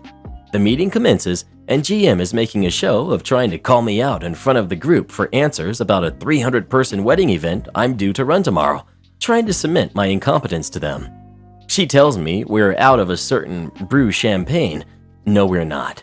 And asks me what we're going to sub for the party's toast, intending to catch me caught in the cold, as it's too late to order an appropriate substitute. My response? Don't know. Don't care. This is my last day, and I finished work 15 minutes ago. Good luck with the wedding. And I walked out. Cue shocked Pikachu boss. The entire table was O-faced. There was a volley of emails after that between GM and COO and HR trying to deny my sick/vacation payouts, but I had technically followed all company policies. She had to put her signature on my final check. Sweet. Am I the jerk for selling my brother's guitars? Hello. For context, I, 17 female, have played guitar for a couple years. Recently, I've dropped it a little, but I have 2 guitars, an electric and an acoustic guitar. My brother, 14, started taking lessons a couple months ago and has 1 guitar. It's a little smaller, but still works. When he began his lessons, he used his guitar to practice, but then said he was tired of it and asked if he could borrow mine, and I said yes. Since that moment, he took both my guitars to his room and won't give them back. If I grab them, he'll just take them to his room again and again. We have strict parents, so locks in our room is a big no-no. I was a little short on money, and my parents won't let us work. Instead, they suggested that I sold some stuff I don't use anymore, which I did. I sold an old keyboard, laptop, and some books. Then I realized I could sell my acoustic guitar. It's in good condition, and I'd still have the electric one. I asked my mom if she knew someone who could be interested, and she snapped at me, saying my brother uses that guitar. I told her it was mine in the end, and that he could practice with the electric one. She said no, because he uses both, and they're basically his, even when mine were a gift from my grandparents. My dad was there, and I asked if I could sell his small guitar, because he doesn't use it. They said no, because it's his and not mine to sell. I left and posted an ad for both guitars. I sold them, and now they're calling me a jerk. So, am I the jerk? Am I the jerk for taking back my nephew's Christmas present and giving it to my son? My sister and I have always had a strained relationship. I usually just let things go and try to keep the peace. We both have sons who are around the same age. My nephew is 13 and my son just turned 11. For my son's birthday, I bought him the new gaming system he has been wanting. He was absolutely thrilled, and he plays non-stop. My sister is bad with money. I usually have to lend her money for bills and stuff for my nephew. I know my nephew doesn't always get the best Christmas gifts, so this year I went a little crazy and I purchased the same gaming system for him for Christmas. I already had it ready and wrapped under my tree. Yesterday, my sister's family came to visit. My son asked me if they could go play video games. I said yes and reminded them to be careful. About 30 minutes later, my son comes running to me crying. I asked him what was wrong, and he led me to the front hall. When we got to the stairs, I see the new gaming system smashed on the floor. Someone had thrown it from the upstairs, and it was now smashed to pieces. I asked my son what happened, and he sobbed and pointed at his cousin. I asked my nephew if he did this, and he started to laugh. He said that it was a stupid baby toy, and that he saw people break them online. My sister came in, and I told her what happened. I explained that this was an expensive system and that her son needs to be disciplined for what he did. I told her I wanted her to pay for what her son broke. She laughed and said no. She says I shouldn't have let them play unsupervised, that it was my fault and that I am a bad parent. She said my son will get over it and that it was not important. Seeing my son sitting on the ground next to his broken system trying to put the pieces back together tore my heart out. I walked over to the Christmas tree and grabbed the system that was meant for my nephew. I pulled the gift wrap off and I gave it to my son and told him to go upstairs and set it up. My sister asked me why I was making such a big deal when I had another one already. I then laughed and told her that that was her son's Christmas gift, that since it wasn't important and it was just a stupid baby toy, then they obviously won't miss it. I then told them to leave. My nephew realized what happened and began to cry that my son had stole his system. I said no, his was the one that he smashed. My sister was livid and told me that I will never see them again. I just said okay and slammed the door. Other family members have now been calling me nonstop and saying that I'm the jerk and that I ruined my nephew's Christmas. I don't think so though. My nephew is 13. He is not a stupid kid and he knew what he was doing. I don't care that it was over jealousy. He's old enough to know better. My sister was not going to make the situation right, so I just did what I had to do. They all think I should buy a new gaming system for him, but I don't have that kind of money. I'm starting to feel bad about this and I'm wondering, am I the jerk? Well, what do you think? Is OP the jerk or not? Please let us know. No, but his sister and her brat are. Next. Well, you never said not to wear orange. For some important background, I went to a very strict religious school, and though I was also religious, Catholic, I was not the same religion as the headmaster and founders, Baptist. They did not like me from day one and made it clear. I wanted to play soccer, but they only had a men's team. All the girls here play volleyball. Why don't you try that? I didn't want to play volleyball. I had played soccer for 10 years at this point. I wanted to play popular Christian rock songs for music ministry and was told that we weren't allowed to play that devil music. Tons of stuff like that. I was in the office more than once despite being a mild-mannered freshman. Another important note is that at this time, I had a pretty, we'll call it punk style, I guess. I did a lot of shopping at PacSun, Hot Topic, and most of what I owned was black. Normal teen stuff. I also had very, very long brown hair that would often fall in my face. Think Violet from the first half of The Incredibles. This will be important. Things continued to get worse over the next 2 years.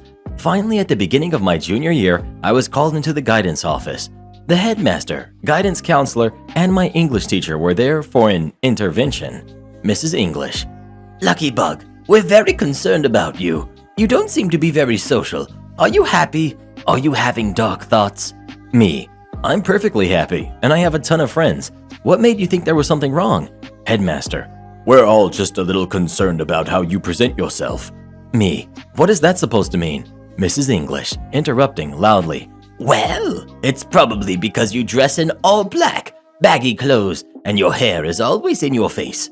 It would be nice if we could see you smile and know you're all right. Me. What's wrong with wearing black? I just feel comfortable in these clothes. Plus, the baggy pants aren't that baggy, and they help me avoid accidentally breaking the pants must not be skin tight rule in the dress code. And I'm proud of my long hair. It's taking me years to get it this long. I'm perfectly happy. I'm just wearing what I like the most. Headmaster. Well, we'd like to see you wearing happier looking outfits. You really should make an effort to fit in among your peers. Mrs. English. And you should try wearing more happy colors. Wearing harsh blacks will only make us wonder how you're doing. It's safe to say I was horribly insulted. So, cue the malicious compliance. I spent the next few days investigating, waiting for the nugget of information that would make this compliance so sweet, juicy if you will. Finally, my English teacher says offhandedly, while insulting yet another student, I just hate the color orange. It's such an unbearably ugly color. There it was. My plan was ready. I filled my closet with orange, bright orange top, striped orange jacket, puffy orange vest. My favorite was an iridescent, fluorescent orange rain jacket.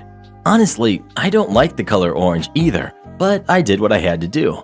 So almost every day for the rest of junior year, I wore an orange shirt and pulled back my long hair to make it even more visible. Then I sat in the front center seat of Mrs. English's class and made her stare at my bright orange shirt.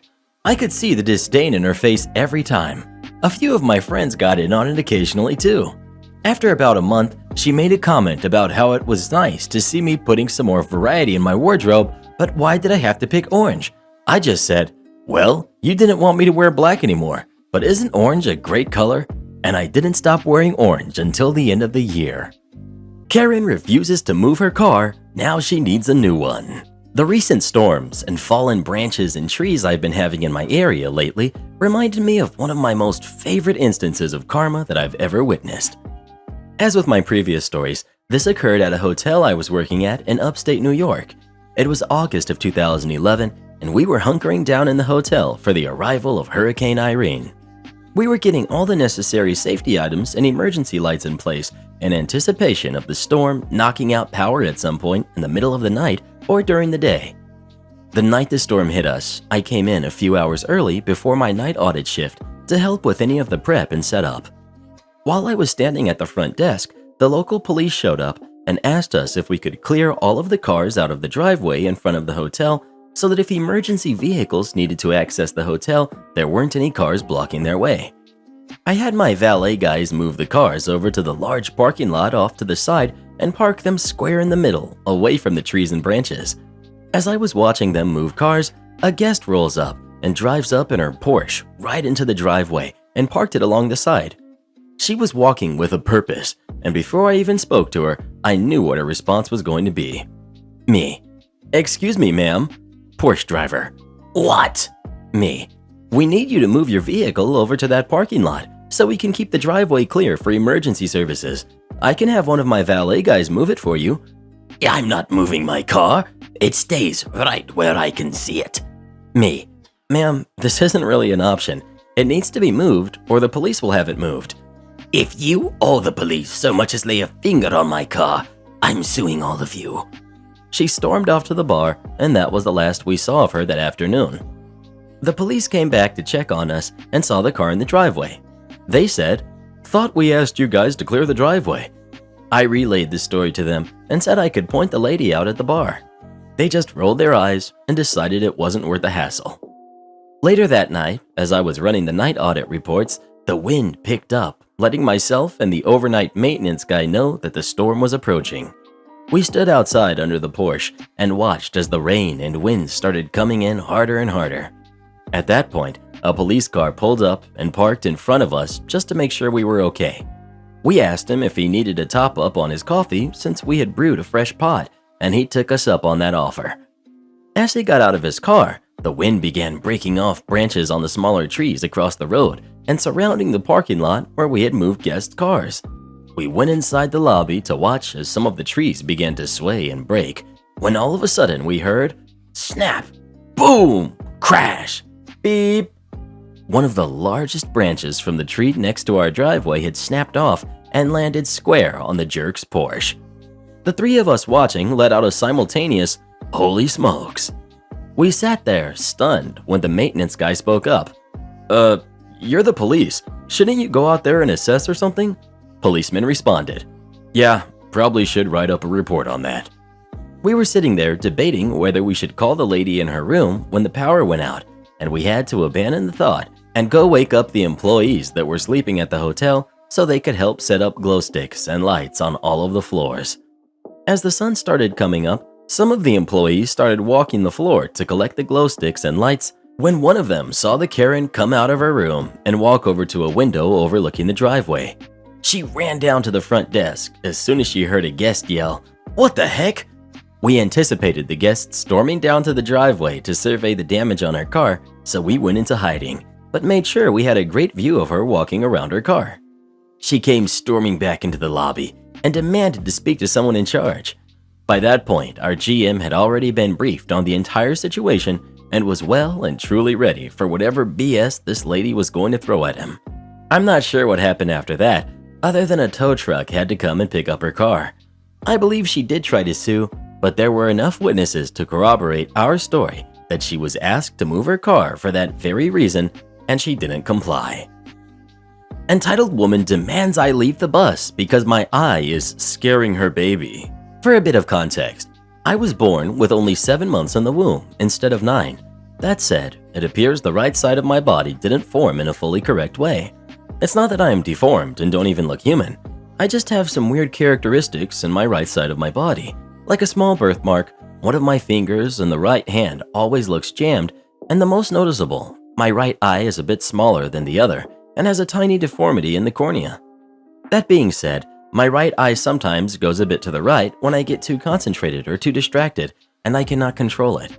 It just happens randomly and stops randomly, and I've been told that when I'm on moving vehicles, my eye seems to move alongside it. Like when it jumps or trembles, my eye does too. But I've talked about this to many medics and doctors, and they've all told me the same. No surgery can fix it, and an eye patch would only get my eyesight worse. I have glasses, by the way, like I cannot see. And by that, I mean that I sometimes cannot read big letters on the other side of the road. So, having said that, let's move to the story. Here where I live, when you reach middle or high school, it's the same here, secondary school. It's just basic and advanced/oriented. You no longer have PE classes at school, but on a club paid by the school. So to move there, I used the bus. The ride there that day was quite peaceful, just one whining baby. But that's not a big deal. But oh, the ride home, that was not. After 15 minutes waiting in the sun, the bus finally arrived, and I hopped in, paid for my ride, and sat down. Just a few stops later, enter the entitled mom and the entitled kid of the story. So, I was sitting at almost the back of the bus, and this lady, who looked like she was around her late 40s, and the kid, who looked to be on his 12 or 13 years, walked to the back. The entitled mom made a loud, ahem, noise, but I was not moving. There literally were seats next to her. It's just that they were the one-passenger seats on the right side of the bus. Naturally, none of us moved. She just huffed and sat down. The kid with her didn't sit down and just went standing until the woman that was sitting next to me left, so he asked if he could sit there, and I moved to let him pass. Now this gave him a good look of my right eye since he was sitting next to me. At first, he didn't seem to notice, but then, oh gosh, he just stares at me for a full 10 minutes with a "this is so wrong" kind of face, then moves from the seat and up to his mom. He didn't even whisper. Entitled kid, "Mom, did you see that girl's eye? It's weird. Is she disabled or something?" I pretended not to hear since I didn't want any trouble, but then the woman walks up to me. Entitled mom, Excuse me, may I see your eye for a moment? I was sure of what she was doing, but my stupid self decided to look at her anyway, and there she saw my eye. Oh gosh, disgusting. Would you mind not doing that so close to my baby? Me, doing what now? Moving your eye like that. It's rude. Stop it. Me, no, I can't. I would if I could. Now, this isn't a lie. I would stop it if I could control it. Entitled mom, You brat! Stop lying. You kids these days are so uneducated. Now the ladies yelling actually made the driver move to a stop and, well, stop and walk up to us. Driver, what seems to be the problem here? Entitled mom, This brat is scaring my baby. Just look at her, moving her eye like that. You should remove her from this bus. Now, I didn't fully hear the entire conversation since the driver made her walk away from me to talk. But after almost 15 minutes of her yelling, kicking, screaming, and pointing in my direction, she just grabbed her kid's hand and stormed out of the bus. The driver just continued without a word. It happened like 40 minutes ago, and I'm so confused. Am I the jerk for sending my neighbor Venmo requests every day until he pays for the laptop his kid broke? I'm a high school student and I live with my family. I was doing some homework on the patio table outside and I was the only one home. I went inside to refill my water bottle and came back out to see my laptop on the ground and my neighbor's kid running around the deck. The neighbor lives next door in a different house. We don't have a shared yard, so I was not expecting his kid coming around. I tried to catch her and ask what had happened to the laptop, and she ran away to her own house and wouldn't talk to me. I went home and checked on the Ring camera and saw a video of my neighbor's kids running into the yard, running under the table, rushing up to the underside of the table, causing everything on it to tilt and slide to the ground, and running away in the under a minute I'd been inside. I downloaded the video to my phone and went to the neighbor's house to ask him for money to replace the laptop. I decided to ask for $1,700 for the laptop and $159 for the lost time that I spent doing the homework that I'd have to redo. I valued my lost time at the moment I'm paid at work, since I'd likely have to skip a couple shifts at work to redo the assignment. I went to the neighbor's house and he said he wasn't going to pay because I shouldn't have left the laptop out and anything could have happened like rain or something. I said it was a clear day and I only went inside for a minute. Anyway, anything didn't happen. I had a video of his kid happening to my laptop. Anyway, anything didn't happen. I had a video of his brat happening to my laptop, and since she was too little to pay for it herself, he had to do so as her dad. He said no.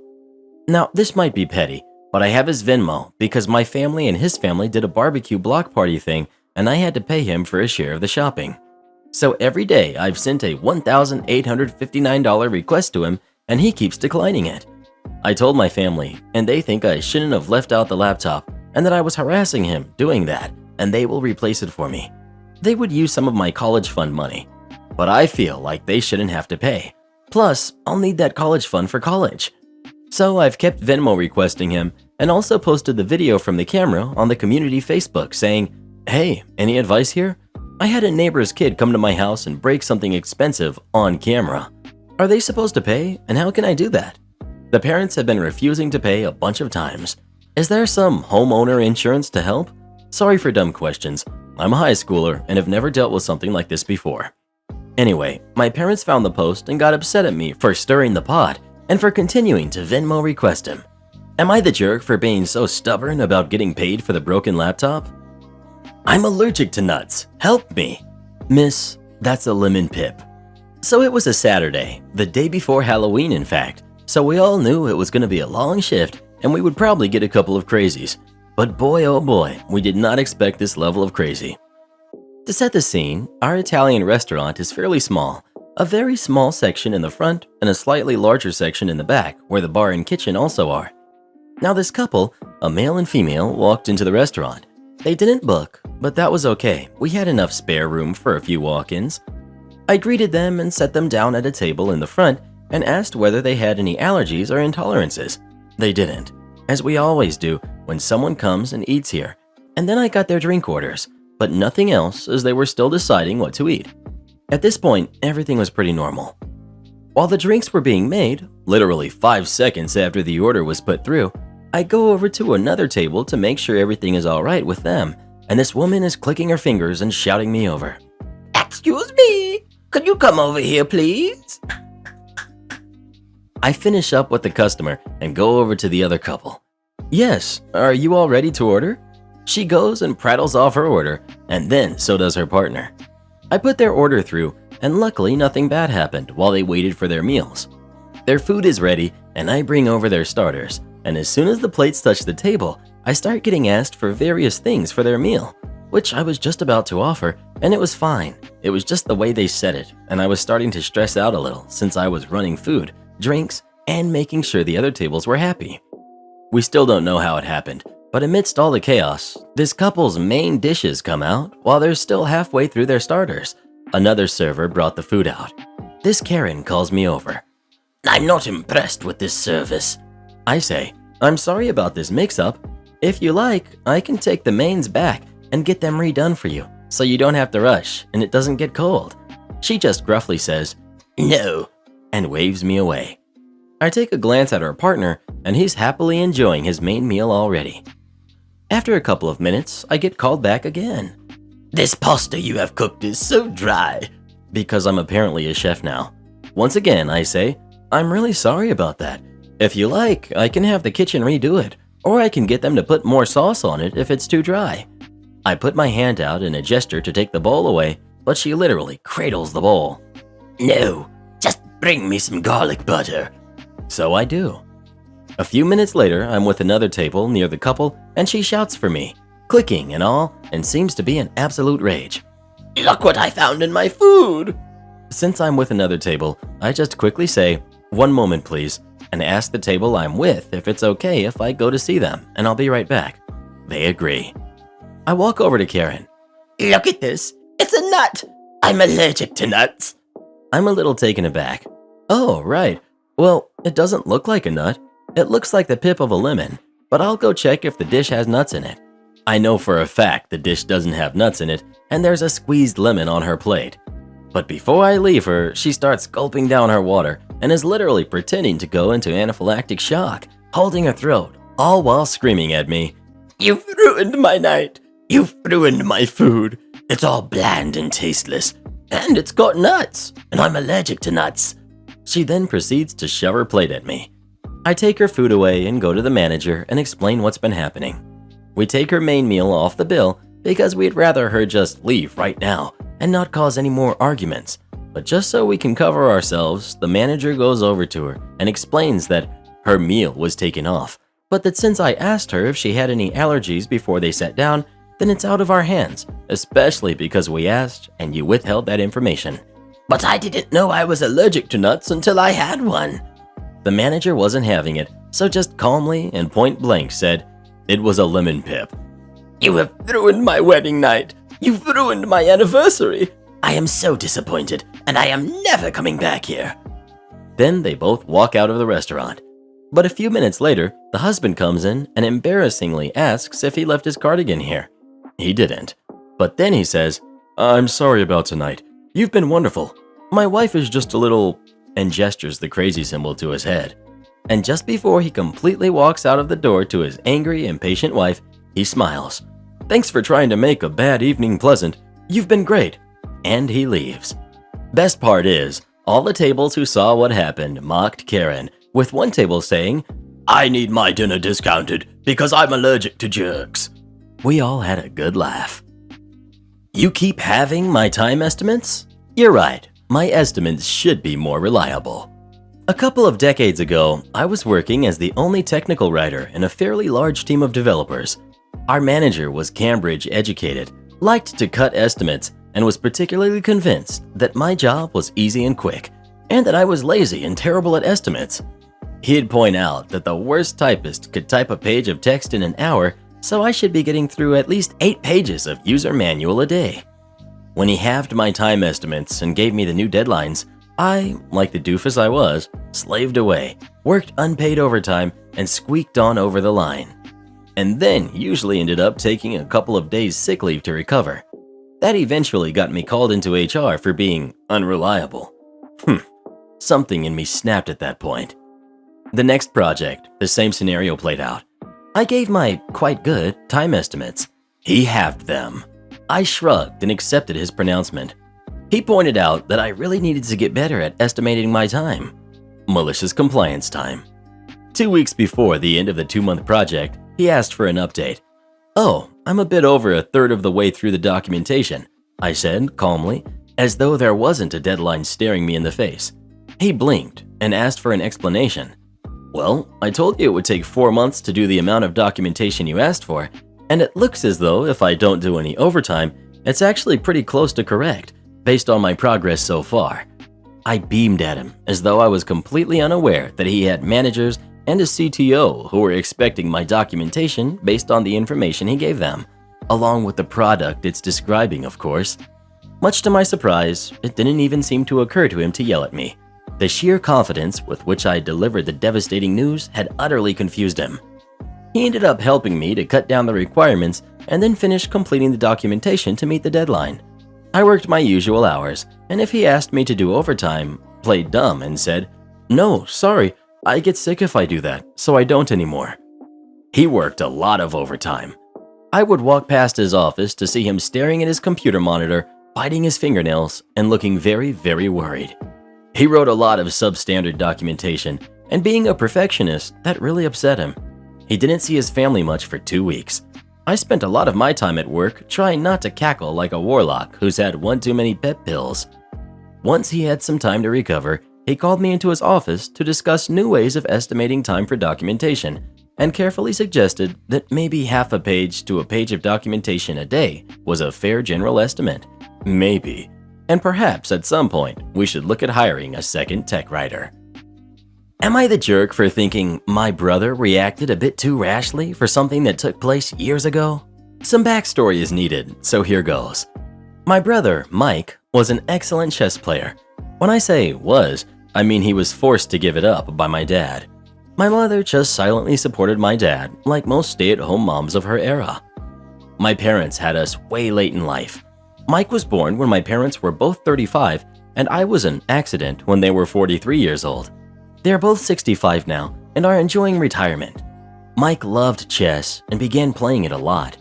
He was soon crushing older players, and the guys at the local chess club literally thought he was chess grandmaster material provided he got the right training and exposure. They encouraged him to play in tournaments as much as he could, even in the US Open Chess Championship, which was held annually. Dad wanted Mike to be a pro baseball player instead. He lost a ton of weight so he could play with Mike, got him the best coaches, and even flew him to Boston to watch the Sox. And he made sure he reminded Mike of it. Mike, meanwhile, won a bunch of trophies playing chess and hid all of them in my room so that our dad would not know that they existed. Dad eventually threw out his chessboard and prized antique chess set too. From now on, it was baseball all the way, but Mike sucked at it. Years of training, plenty of money down the drain, many meetups with retired players later, Dad finally realized that his dream was not to be. He finally gave up, and Mike was relieved.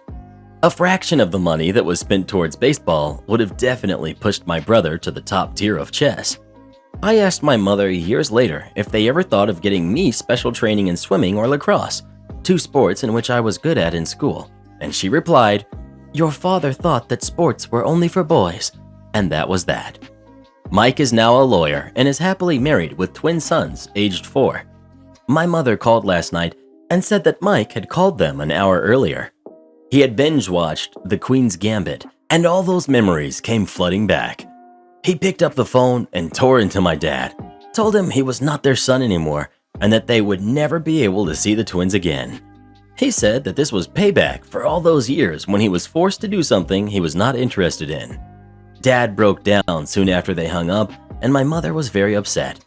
She called him back, but he had already blocked their numbers. She then called me and told me what happened.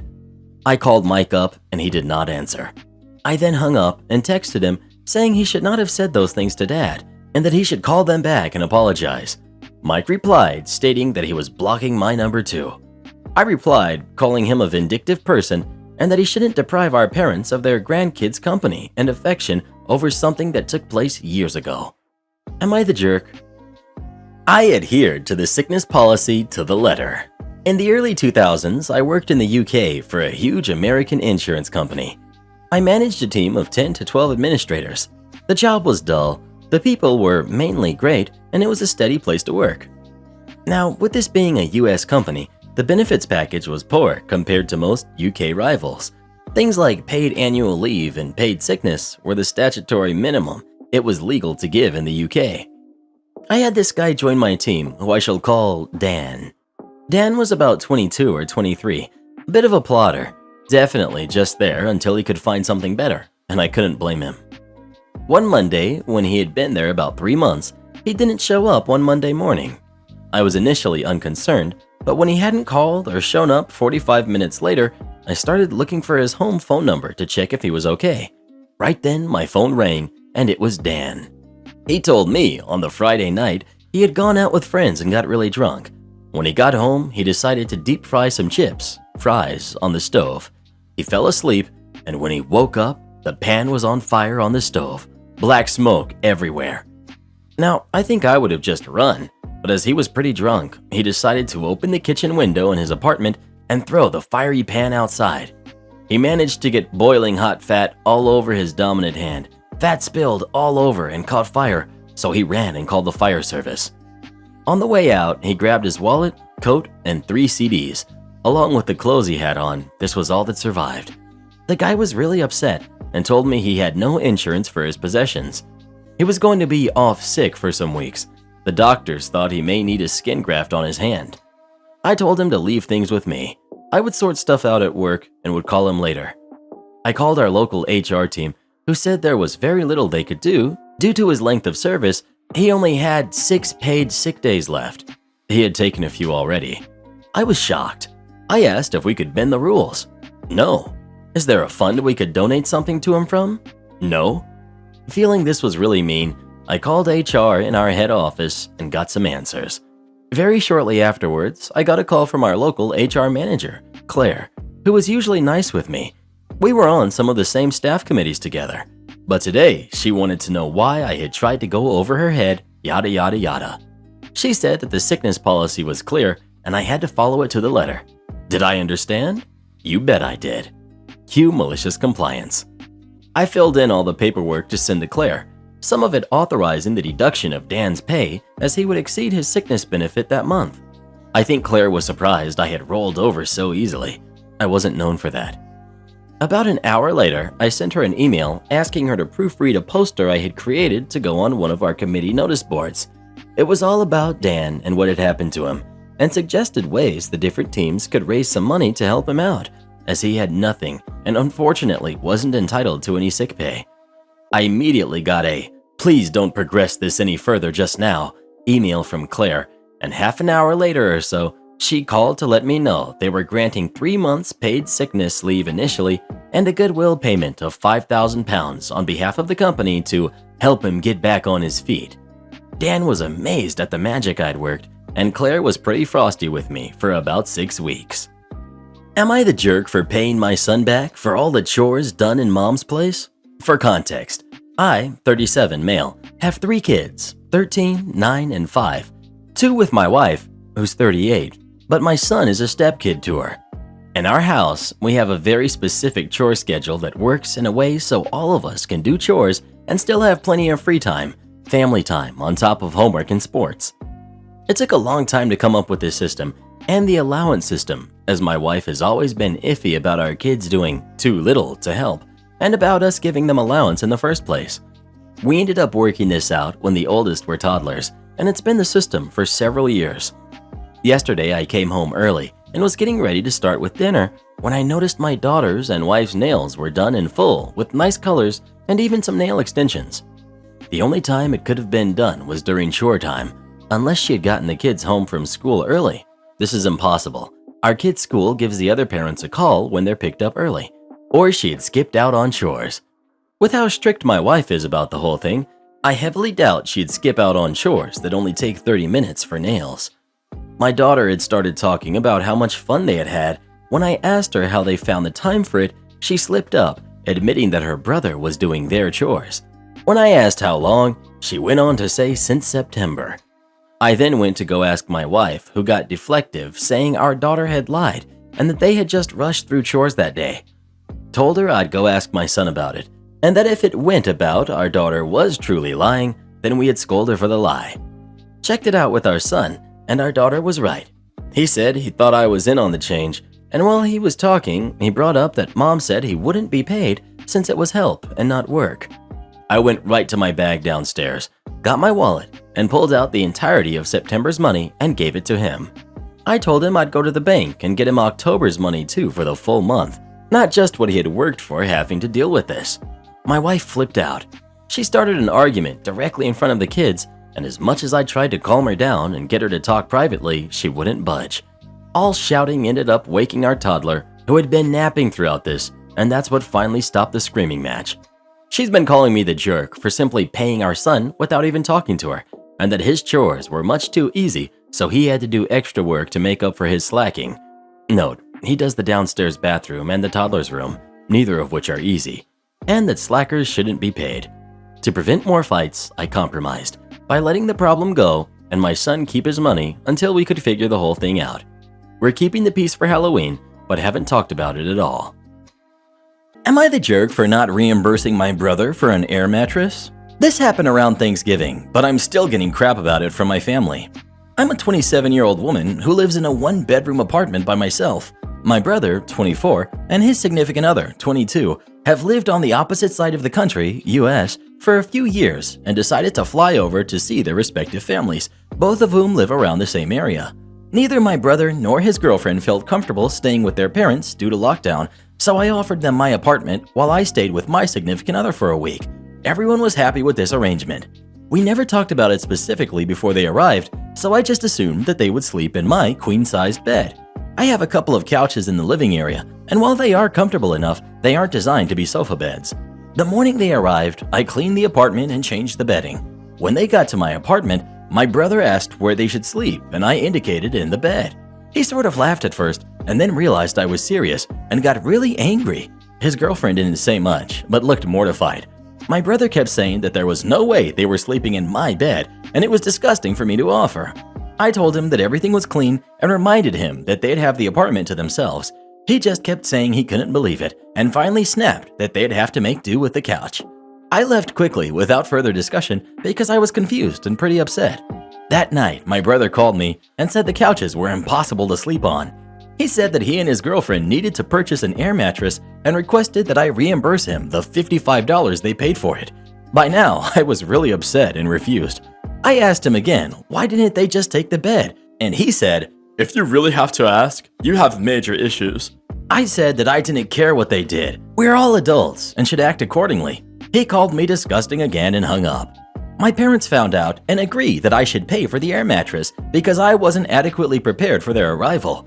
My mother especially keeps insinuating that what I did was gross and unfair, and I should have known better. My brother has let it be known that our relationship won't go back to normal until I apologize and reimburse him and his girlfriend. I know my family can be kind of weird and uptight, so I asked my significant other and some friends for their perspective. My boyfriend says he can see both sides, and my friends are basically siding with my parents and brother. Well, what do you think? Should OP pay her brother the $55 for the air mattress or not? Please let us know. Karen, my boss, keeps judging my relationship. I love my job, and when my boyfriend's been together 3.5 years, job was taking too long to bring him back, I got him a job working with me. It's been great. No one acts weird. Honestly, for the first month, no one even knew we were together. We've made a solid circle of close friends and coworkers, and it's a healthy environment for the most part. My assistant manager, 30 female, brings up our relationship a lot. About how she could never live and work with someone that she was dating, how spending so much time together is toxic, etc. My boyfriend has dancer friends who sometimes visit our workplace. They are lovely girls and we hang out occasionally. They're older than us, in their 30s, and we are 23, beautiful and intelligent. Honestly, they act like moms or older sisters, and I love the friendship. My assistant manager consistently talks about how secure I must be to be okay with how they act together. They call him Babe, but they call me Babe too. And she tried to tell me to watch out for them, how my boyfriend seems too friendly with these ladies. He's friendly with everyone, and just started venting her opinions about my relationship. I told her I appreciate the concern, but to leave it be. We are perfectly happy. She pressed the issue, and I told her to mind her business and to focus on her own relationship. She said I was being a jerk for not taking what she was saying seriously and reevaluating my relationship. And since my relationship is a known thing, she has every right to say something about it. Am I the jerk? I mean, I get workplace and dating opens Pandora's box, but I think she was out of line. Please report her to HR. She needs to learn to mind her own business. Am I the jerk for tipping a Domino's delivery driver? My girlfriend and I order in a lot for date nights for logistical reasons. Like, a lot. She really likes Domino's pizza. It's an easy food for her, and she has texture and sensory issues. I'm not gonna judge. I certainly don't mind anything, whatever she wants to eat. It's hard finding stuff she likes at restaurants that won't upset her stomach or set off the texture thing. She just has a thing where she is the one that has to order the food, and she never does more than 12% tip. Problem is, we've been ordering a lot, and the same guy has been coming the last half dozen times, and he's always been great. Never a problem. Friendly, on time, hot. No issues with the pizza going sideways and being a mess when it arrives, and so on. One time, he even grabbed us an extra thing of garlic dipping sauce, and she wasn't complaining when she used that. When I saw his name yet again this time, it's an unmistakable name. I started thinking. I grabbed a $5 from my wallet and brought it with me when I answered the door. I asked the guy, "Hey, can you accept direct tips, like from me?" And he said yeah, so I offered him the money and took the food. My girlfriend overheard and got on me about being a condescending jerk about the fact being a regular Joe, just trying to make ends meet is hard enough without pity handouts or my savior complex. Plus, she said I was undermining her, which was the big thing, and that she feels I just called her cheap and undervaluing work, despite her having been in retail, but she said that's literally what he gets paid to do. That's the bare minimum, and that's that. It's really messed up date night, and she's super upset with me now. I just wanted to recognize that this guy was doing a lot of work and helpful and always nice to us, that he even goes above what we ask. I don't know, maybe it came across condescending, and like I was calling her tip not good enough. Update. Girlfriend and I patched things up. She had gone off the rails due to the realization that she was under-tipping and felt bad about it. Instead of facing that, she said she pushed it to me because it felt like you had done something to make me feel like that when it was me to start with. She reacted badly, she knows it. She even knew it on the night of, but didn't know how to talk that over as well as understanding why she went off so badly.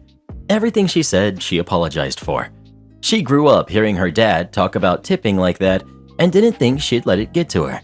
She said, "It was like every time I opened my mouth, my dad's words came out." She's ashamed and appalled by the things she said. I pointed out some of the things you all mentioned, definitely not the ones where you guys call their names though, especially the ones about wages. She had no idea that the wages changed on the road, how little reimbursement there was, and never considered the wear and tear aspect. She's also going to talk to her doctor about where to start with a potential ARFID diagnosis, or at least just looking into it, even if it's not specifically that.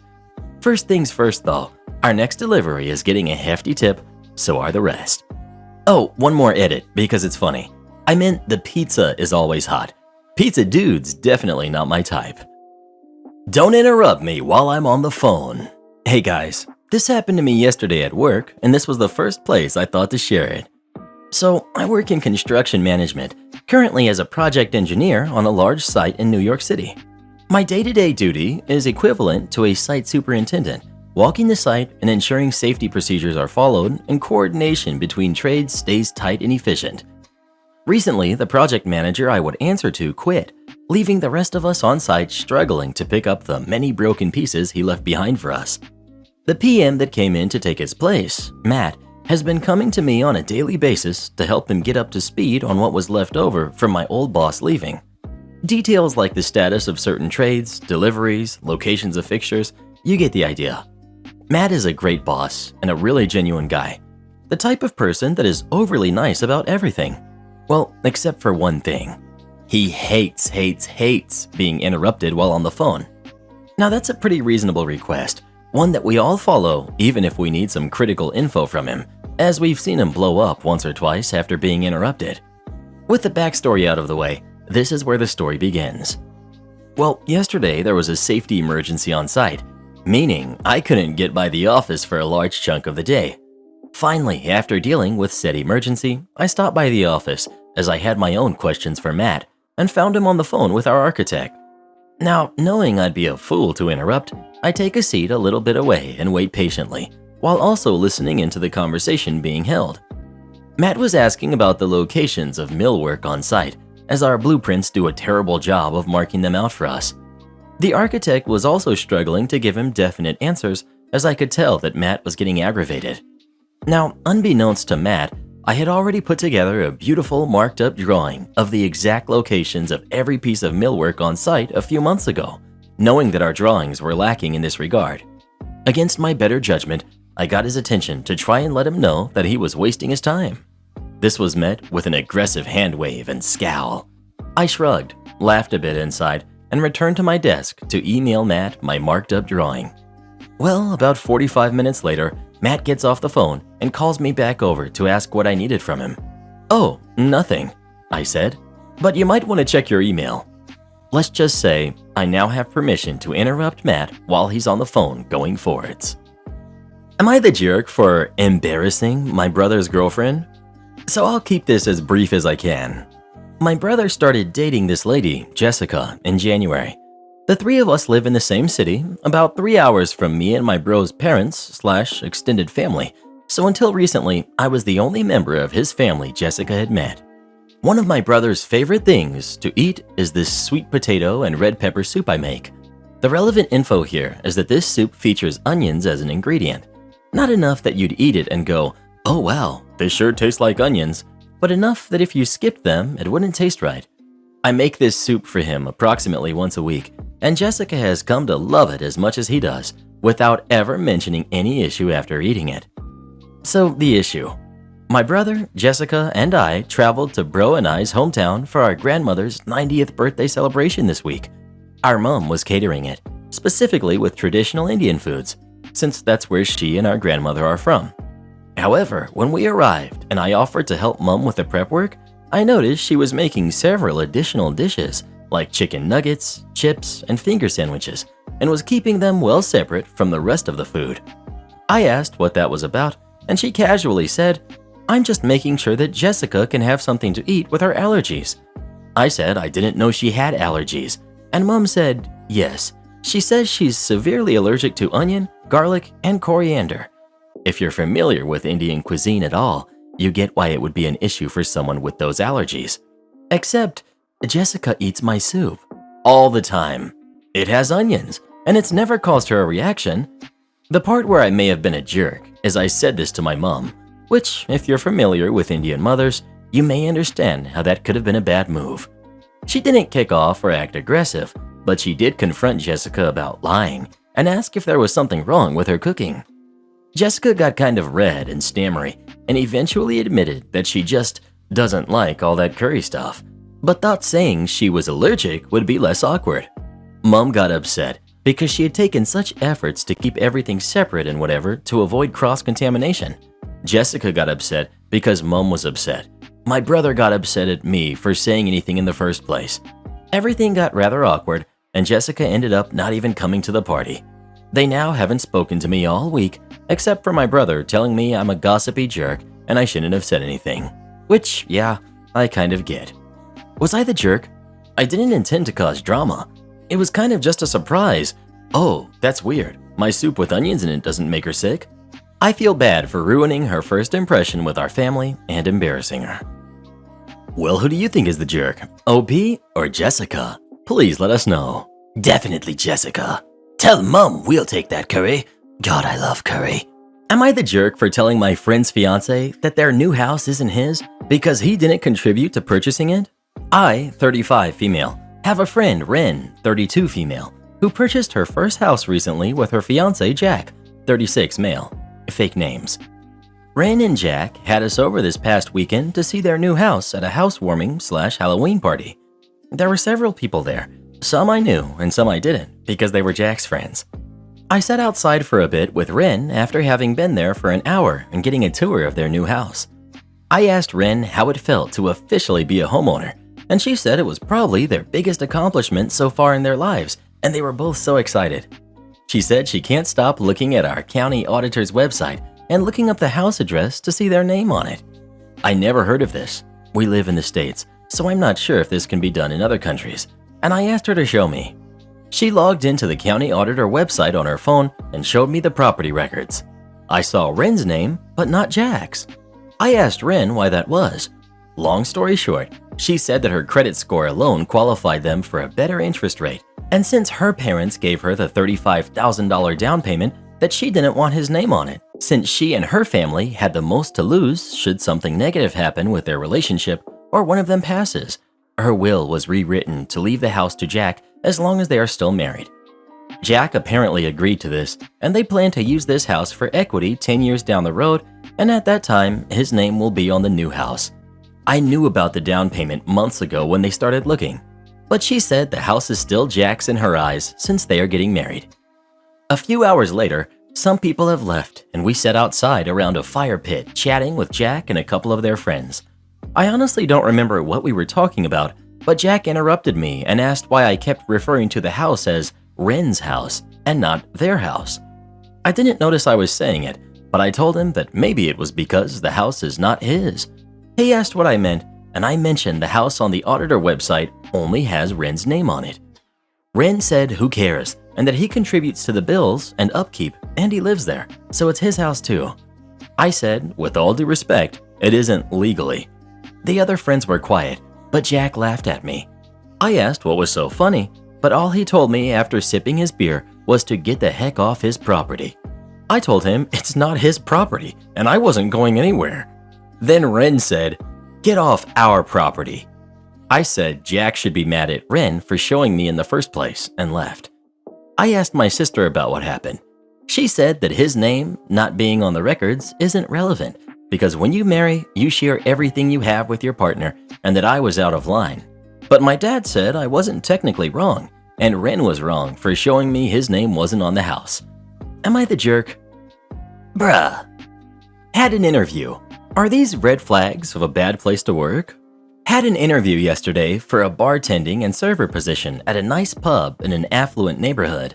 The restaurant is beautiful with high ceilings, chandeliers, fireplace, hardwood bar, large whiskey selection, craft cocktails, and comfort food. It is well rated on Google and Yelp. A few things I found odd during the interview.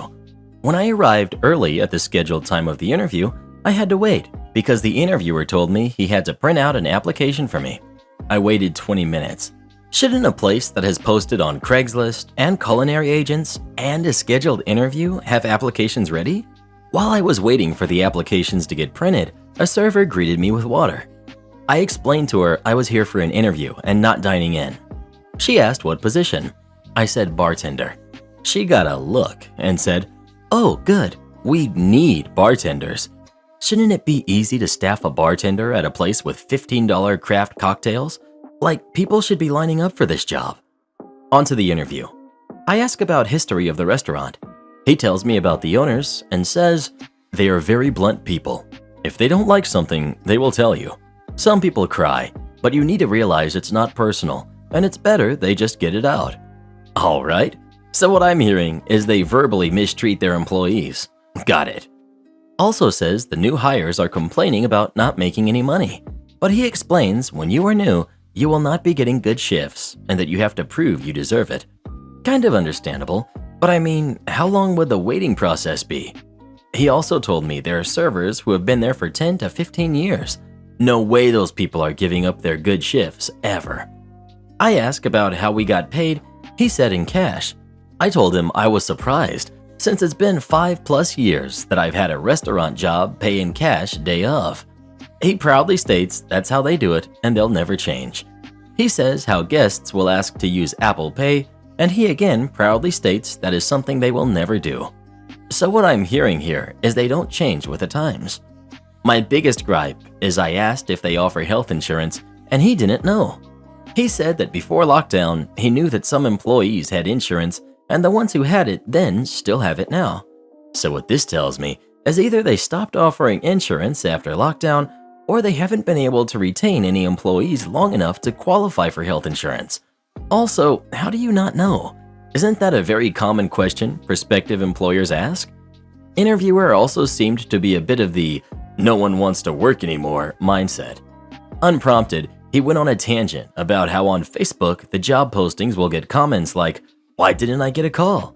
and how people assume an application means an interview. He doesn't want candidates with 4 jobs in 2 years. I agree to an extent, but if you're desperate for people, you take what you can get. I haven't heard back yet. I'm just sad because I've been applying everywhere since summer, and this is the first in-person interview I've had. I have 15+ years in the industry and an associate's. That place sounds like a nightmare to work at, to be honest. Maybe it's a good thing you haven't gotten a call from them. Am I the jerk for expecting my wife to look after our sick daughter for one evening? I, male 35, have a near 3-year-old daughter with my wife, female 35. We generally co-parent okay for the most part, although there are issues from time to time. My wife definitely socializes with her friends much more often than I do. My friends live further away, which leaves me solely responsible for taking care of little one. She maybe has around 1/2 nights out a month, whereas it's even less for me. This is absolutely okay with me, and I don't usually text or call my wife during her nights out to try and let her enjoy herself. Last night, I had plans to go to my friend's house for a gaming night.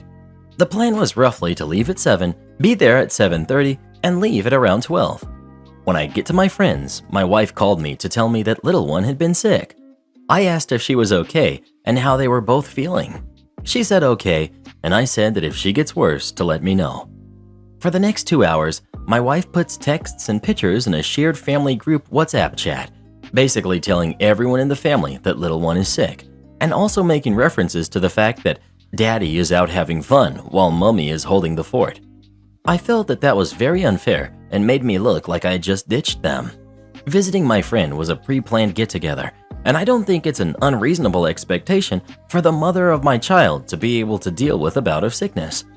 If she had developed some more serious symptoms, I'd absolutely have come home immediately, but this wasn't the case. It eventually got to 10 p.m., and she texted me saying that little one had fallen asleep. I said, "That's good. You can put her to bed now." She responded, "I don't want to move her. If she's sick, it'll take 2 of us to change her bedding." So she never explicitly said it, but this was basically her telling me that I needed to come home. So after getting 2 hours, most of which was spent checking texts and messages, I apologized to my friend and went home. When I got home, not only were both of them in bed, but my wife had taken the liberty of plugging in the monitor on my bedside table. Inevitably, little one got up a bunch of times during the night, which I'd have been fine dealing with after I had gotten home at my planned time, but I dealt with almost every wake-up call last night. This morning, my wife asked me why I was in a bad mood. I said she should be able to manage one night without me, even if she was sick. She said that I was selfish and that I needed to reevaluate my priorities. I told her that I go out of my way to ensure she isn't overly bothered or disturbed on her nights out with friends when I'm the one taking care of little one, but she said it wasn't a comparable situation. Am I the jerk for insisting to her that it's not unreasonable for me to expect she can handle a little bout of sickness with little one when she's the one in charge for the evening? Can't work from home without a doctor's note? Roger that. Let me start by saying I'm not from the US, but Europe. My company policy regarding working from home and office days is the following and not flexible. We have 2 set office days and 3 set work from home days. In the heat of the lockdown, the government obligated everyone to work from home, which we all did without any issues. As of recently, it's no longer obligated, only highly recommended if work from home is possible. Here we go on to the malicious compliance. My husband and I both woke up sick with a heavy cold. Nothing major. Cough, snotty noses, and sore throats. Husband called into work and informed his employer. They told him it's no problem and he can reschedule his appointments to team meetings to another day and work from home. I decided to call my employer too, to check the company policy as I have an obligated office day. I don't want to make any other colleagues sick and my job does not require my attendance at the office. I can work from home perfectly. My employer replied that I can only work from home if I provide them with a doctor's note mentioning that I am indeed sick and work from home is necessary. If I cannot/don't want to provide such note, I must come into the office, sick or not. Okay, I call my doctor, explain the situation, and ask how to proceed and what they recommend. The doctor didn't know what to say.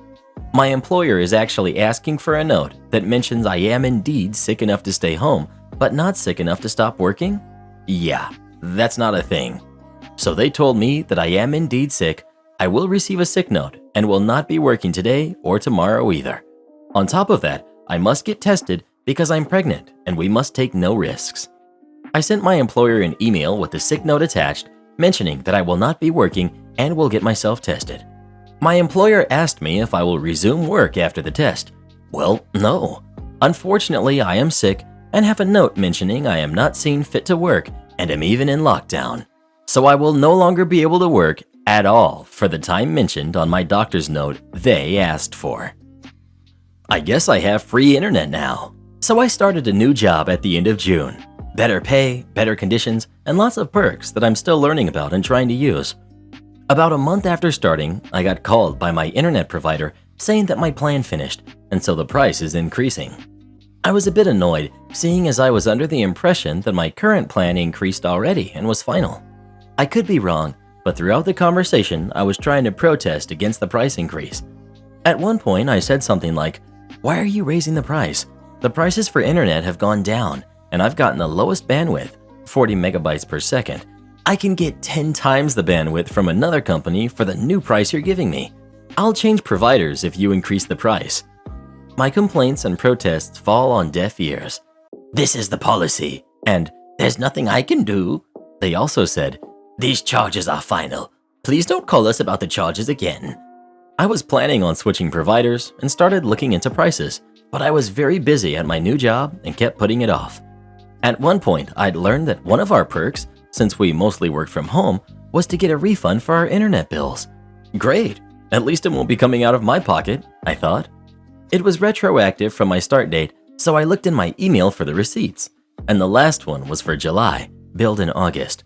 But at this point, it was already mid-September, and I wasn't charged for August. That's weird, I thought to myself, and decided to keep an eye on it. It's now November, and I still haven't been charged since August. I was worried that I might get disconnected, but at some point I mentioned this to a friend who said the same thing happened to him with the same provider, and he had free internet for a year and a half until he moved, and called so his new apartment would be connected. They said they couldn't find him in the system, and he joined as a new member. I was going to call them and tell them about this and ask to join a new plan, maybe cheaper. But then I remembered how they said that the charges were final and I shouldn't call them about the charges anymore. Fine by me. So I was only charged once at the higher price and I got that refunded. I guess I have free internet now. Am I the jerk for only paying half my bill at a restaurant when I was overcharged? My buddy and I went out to sushi yesterday. We go to this sushi place often and always go for the all-you-can-eat option. It's about $27. I think it's a great deal, because I'm a pretty big guy and a bodybuilder, so I eat a lot.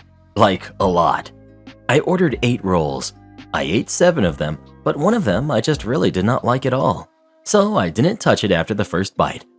I expected to get charged for it because that's usually how all-you-can-eat works. If you don't finish it, you pay regular price. Well, I get the check, and the total is over $100. I see that they charged me individually for every roll. I call the waitress over and say there's been a mistake. I got all-you-can-eat. She says that while I did order all-you-can-eat, it's been voided since I didn't really touch one of the rolls. I asked why they didn't just charge me for the 1 roll and keep the all-you-can-eat bundle because I completely finished the other 7. She said that's not how this works. I asked to talk to the manager, who tells me the same thing. I said that makes no sense, and unless there's something on the menu stating otherwise about the terms of all-you-can-eat, I ordered all-you-can-eat, and that's what I'd be paying for. We argued a bit, and eventually I was just left staring at the bill. My buddy wanted to leave, so I just slapped a 50 on the table and left. I figured it would be enough for all-you-can-eat, my Coke, tax, the roll I didn't eat, and the tip. Well, on the car ride home, I call my girlfriend and tell her what happened. She seemed shocked that I did that and said it was basically theft and it's equivalent to dining and dashing. I disagreed and told her I was just paying for what I ordered. Well, I asked another buddy of mine who was a little on the fence. He said they shouldn't have charged me like that, but it was messed up to just leave with half the bill paid and I should have worked it out with the manager. The buddy who got the sushi with me is 100% on my side. So Reddit, you decide. Am I the jerk? Not giving me the files I need? Okay, I'll do as you wish. I worked at a company, let's just call it us, as a hardware engineer. Customers would contract us to design, redesign, repair, analyze, etc. their projects and modules and so on. One day, a big long-term customer, we'll call the company ABC, called and it went a bit something like this. ABC, hello, we have a module which is not working. Can you analyze and fix it? Us, hello ABC, can you go into more detail? What exactly is not working? Is it hardware or software related? ABC, it's not working. Us, well, yeah, but what is not working? It's not working. All right. Can we have the technical document so that we can start analyzing them? ABC, no can do. But here's the faulty module. Me, how do you expect us to work on this module without having a clue what it's supposed to do? You'll figure it out. Okay, so basically this went on for about a week. After that, we just said okay. I asked my boss, since I was supposed to work on it, how I should go on with the task. My boss, crazy lovely guy he was, just said, you heard them, we have to figure it out. So complete reverse engineering of the module, and make sure you write down every single minute you work on it. Small side note for the non-tech savvy people here. A reverse engineering process is the long and tedious process of tracing every single copper trace on a board. Basically starting with the finished product with the goal to redraw the schematics for it. Think of it like having a meal with 5 courses and in the process of eating, figuring out the exact steps the cook took to make it. So I did as my boss said. I re-engineered the whole module, drawing my own schematics for it, figuring out the inner workings, even taking a ROM dump, basically deassembling the machine code into readable source codes and tracing down the workings of the software as well. This whole process took something like 4 to 5 months for me and 2 others just reverse engineering this crazy module. After that, we finally started working on the errors and found out that there was a bug in the software causing the processor on the module to reboot like every 2 seconds. A bit of research showed that this module was part of an industrial controller system. Let's just say that if they were to put these modules anywhere in there, a lot of people would be without power. So after finding the error and fixing it by literally changing 1 line of code, writing the report and rescheduling a meeting with the client, I got back to my boss who was following my working hours really carefully for the project. It turned out there were a lot of work hours for that project. Through the grapevines, I heard the total cost of the client was totaling well over $300,000. So the meeting began and we presented our findings, showed the whole process we did, including the reverse engineering. This time we spoke to different people as to the ones who gave us the project. This time, the CEO of ABC was within the meeting too. At first, he asked where we got the schematics because they didn't look like they were made with their templates. We told them that we weren't given the documents, so we had to re-engineer everything. Easy to say, the CEO was livid. He immediately asked who told us that we couldn't get the documents. We told him. He thanked us, made sure we were paid 10% more than we billed, and hung up. The fallout came to us via an email from the CEO himself. He apologized to us that we had the hassle of re-engineering. Also said that if we ever have trouble like this again, we are free to contact him directly. Also, the guy who said, "You figure it out," apparently got fired on the spot. Least to say that even if it was a lot of work, I really have to grin every time I remember this. This happened about 3 years ago, and since then I quit the job to study to become a state-certified technician. After that, I will happily go back to the company since working there was a charm. Also, on a side note, after talking to the CEO of ABC and getting a few documents, we discovered that this software bug was over 9 years old and a safety first over anything else industrial controller system. Who would have thought? Do this next. Tap here on your screen to come see our new podcast playlist, where you'll find thousands of hours of the best stories you've ever heard. Or tap the one on the right. That episode is specifically just for you, based on other videos you've enjoyed the most.